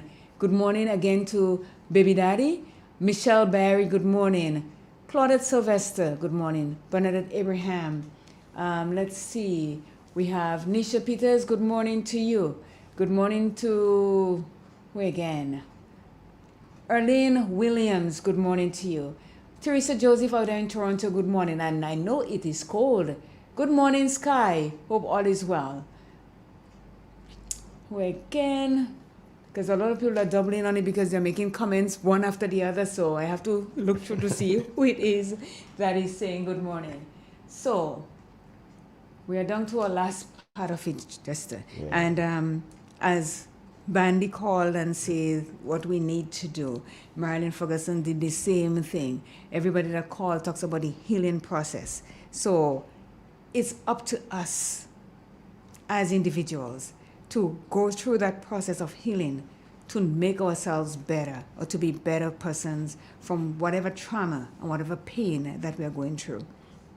Dr. Martinez further explained, instead of trying to forgive the perpetrator or minimize the events of the past, we should focus on reestablishing our sense of self, which is more important. Rather than forgiving the perpetrator or minimizing the intensity of the misdeed, you recover the empowerment and self-worthiness you thought had been taken away from you. What are your thoughts now? Are you willing to take ownership of the past in the way you process it? There is rarely ever a right way to heal our wounds. Though it requires courage to appreciate that our emotional wounds are not permanent and exist to awaken us in the loving presence within us, the presence can never be taken away or deprived through physical or non-physical acts because at its essence, this is the foundation of who we are. As a result, we lean into this oneness of love, knowing like a net which supports a trapeze artist should they fall, we will be guided through our healing journey. Our priority is to nurture ourselves foremost through the eyes of kindness and compassion, however painful our wounds may be.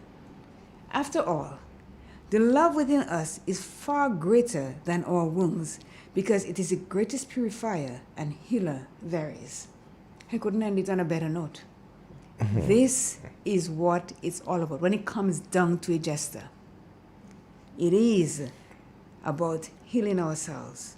He says it's the greatest purifier and healer there is. So we got to purify ourselves. As the heading of this, when it starts, and it says, we all come into this life, it's tough to unpack and learn. And it says some of them come with great challenges. And it could be said that all of us have endured trauma or pain in one form or another, right? And it says, and it comes in different ways. We could be neglected from childhood. It could be sexual assault. It could be rape. It could be alcoholism, drug addiction, poverty, racial and cultural issue. Just a few of what we could go through. But when I took that part and then I read within ourselves, there are voices that provide us with all the answers that we need to heal our deepest wounds, to transcend our limitations, to overcome our obstacles or challenges, and to see where our soul is longing to go. And for me, I think my soul is longing to be where I can be the greatest purifier and the greatest healer of myself. I don't know about you. I don't know about anybody else out there, but it's all about how I feel and how I could make myself better, make myself stronger, and to prioritize and nurture myself. And I may gain kindness and compassion more than what I have. Regardless of how painful life is, we all can do that. We all can get there, and we all can be better people from trauma and from pain. Yes, coming out from this whole thing, just being really realistic, you know. Someone can get pain, emotional pain, and the thing about it, maybe not through their fault, but then now, not through their fault, but then to heal themselves, it depends on them only to heal themselves. The responsibility falls on us, on me, on you. Yeah. We are not the one that causes the pain, but to be sane. Yeah. Between the thin line between sanity and insanity, we have to take the part where we become responsible for our thing, our life. Yeah, so it's a bit kind of unfair. It says that. It says is, that. It yeah, says it's unfair. Yeah, it is you know? unfair. And as it says, you know, the person that does it to you, the perpetrator, you may feel that they are responsible for bringing you back to where your life was. No. They are not responsible for that. You are. I am. We all are responsible for all of us. As Nisha says, people need to talk to themselves a bit more. And yes, I talk to myself a lot, you know. You know, we call it soliloquizing when we speak to ourselves. And they said, if you answer you're crazy, well, I'm there. They just didn't certify me as yet. Because I do answer myself. And you have to. Because if you're asking yourself the questions and it's in la la land, you may not talk about it verbally or vocally as it says, but inside you, you're actually answering your own questions. And the questions that you ask, you should be able to answer them to bring you to a point where you will be better. As they say, life does not come with a manual or in anything of that sort. But we have to create our own manual and follow the directions of that manual. Because if you're going to put up a chest of drawers, they do send a manual. If you're going to put up that mic, they do give you a manual. And you have to follow step by step as to how to put it up so it will work. Some of us, we see the mic, we see the parts, and we just don't read anything, and we put it up. And guess what? At the end of it, we have to go back to that same manual to do it properly. I'm saying your manual is for you to go step by step and get it together. But Mary, you are welcome.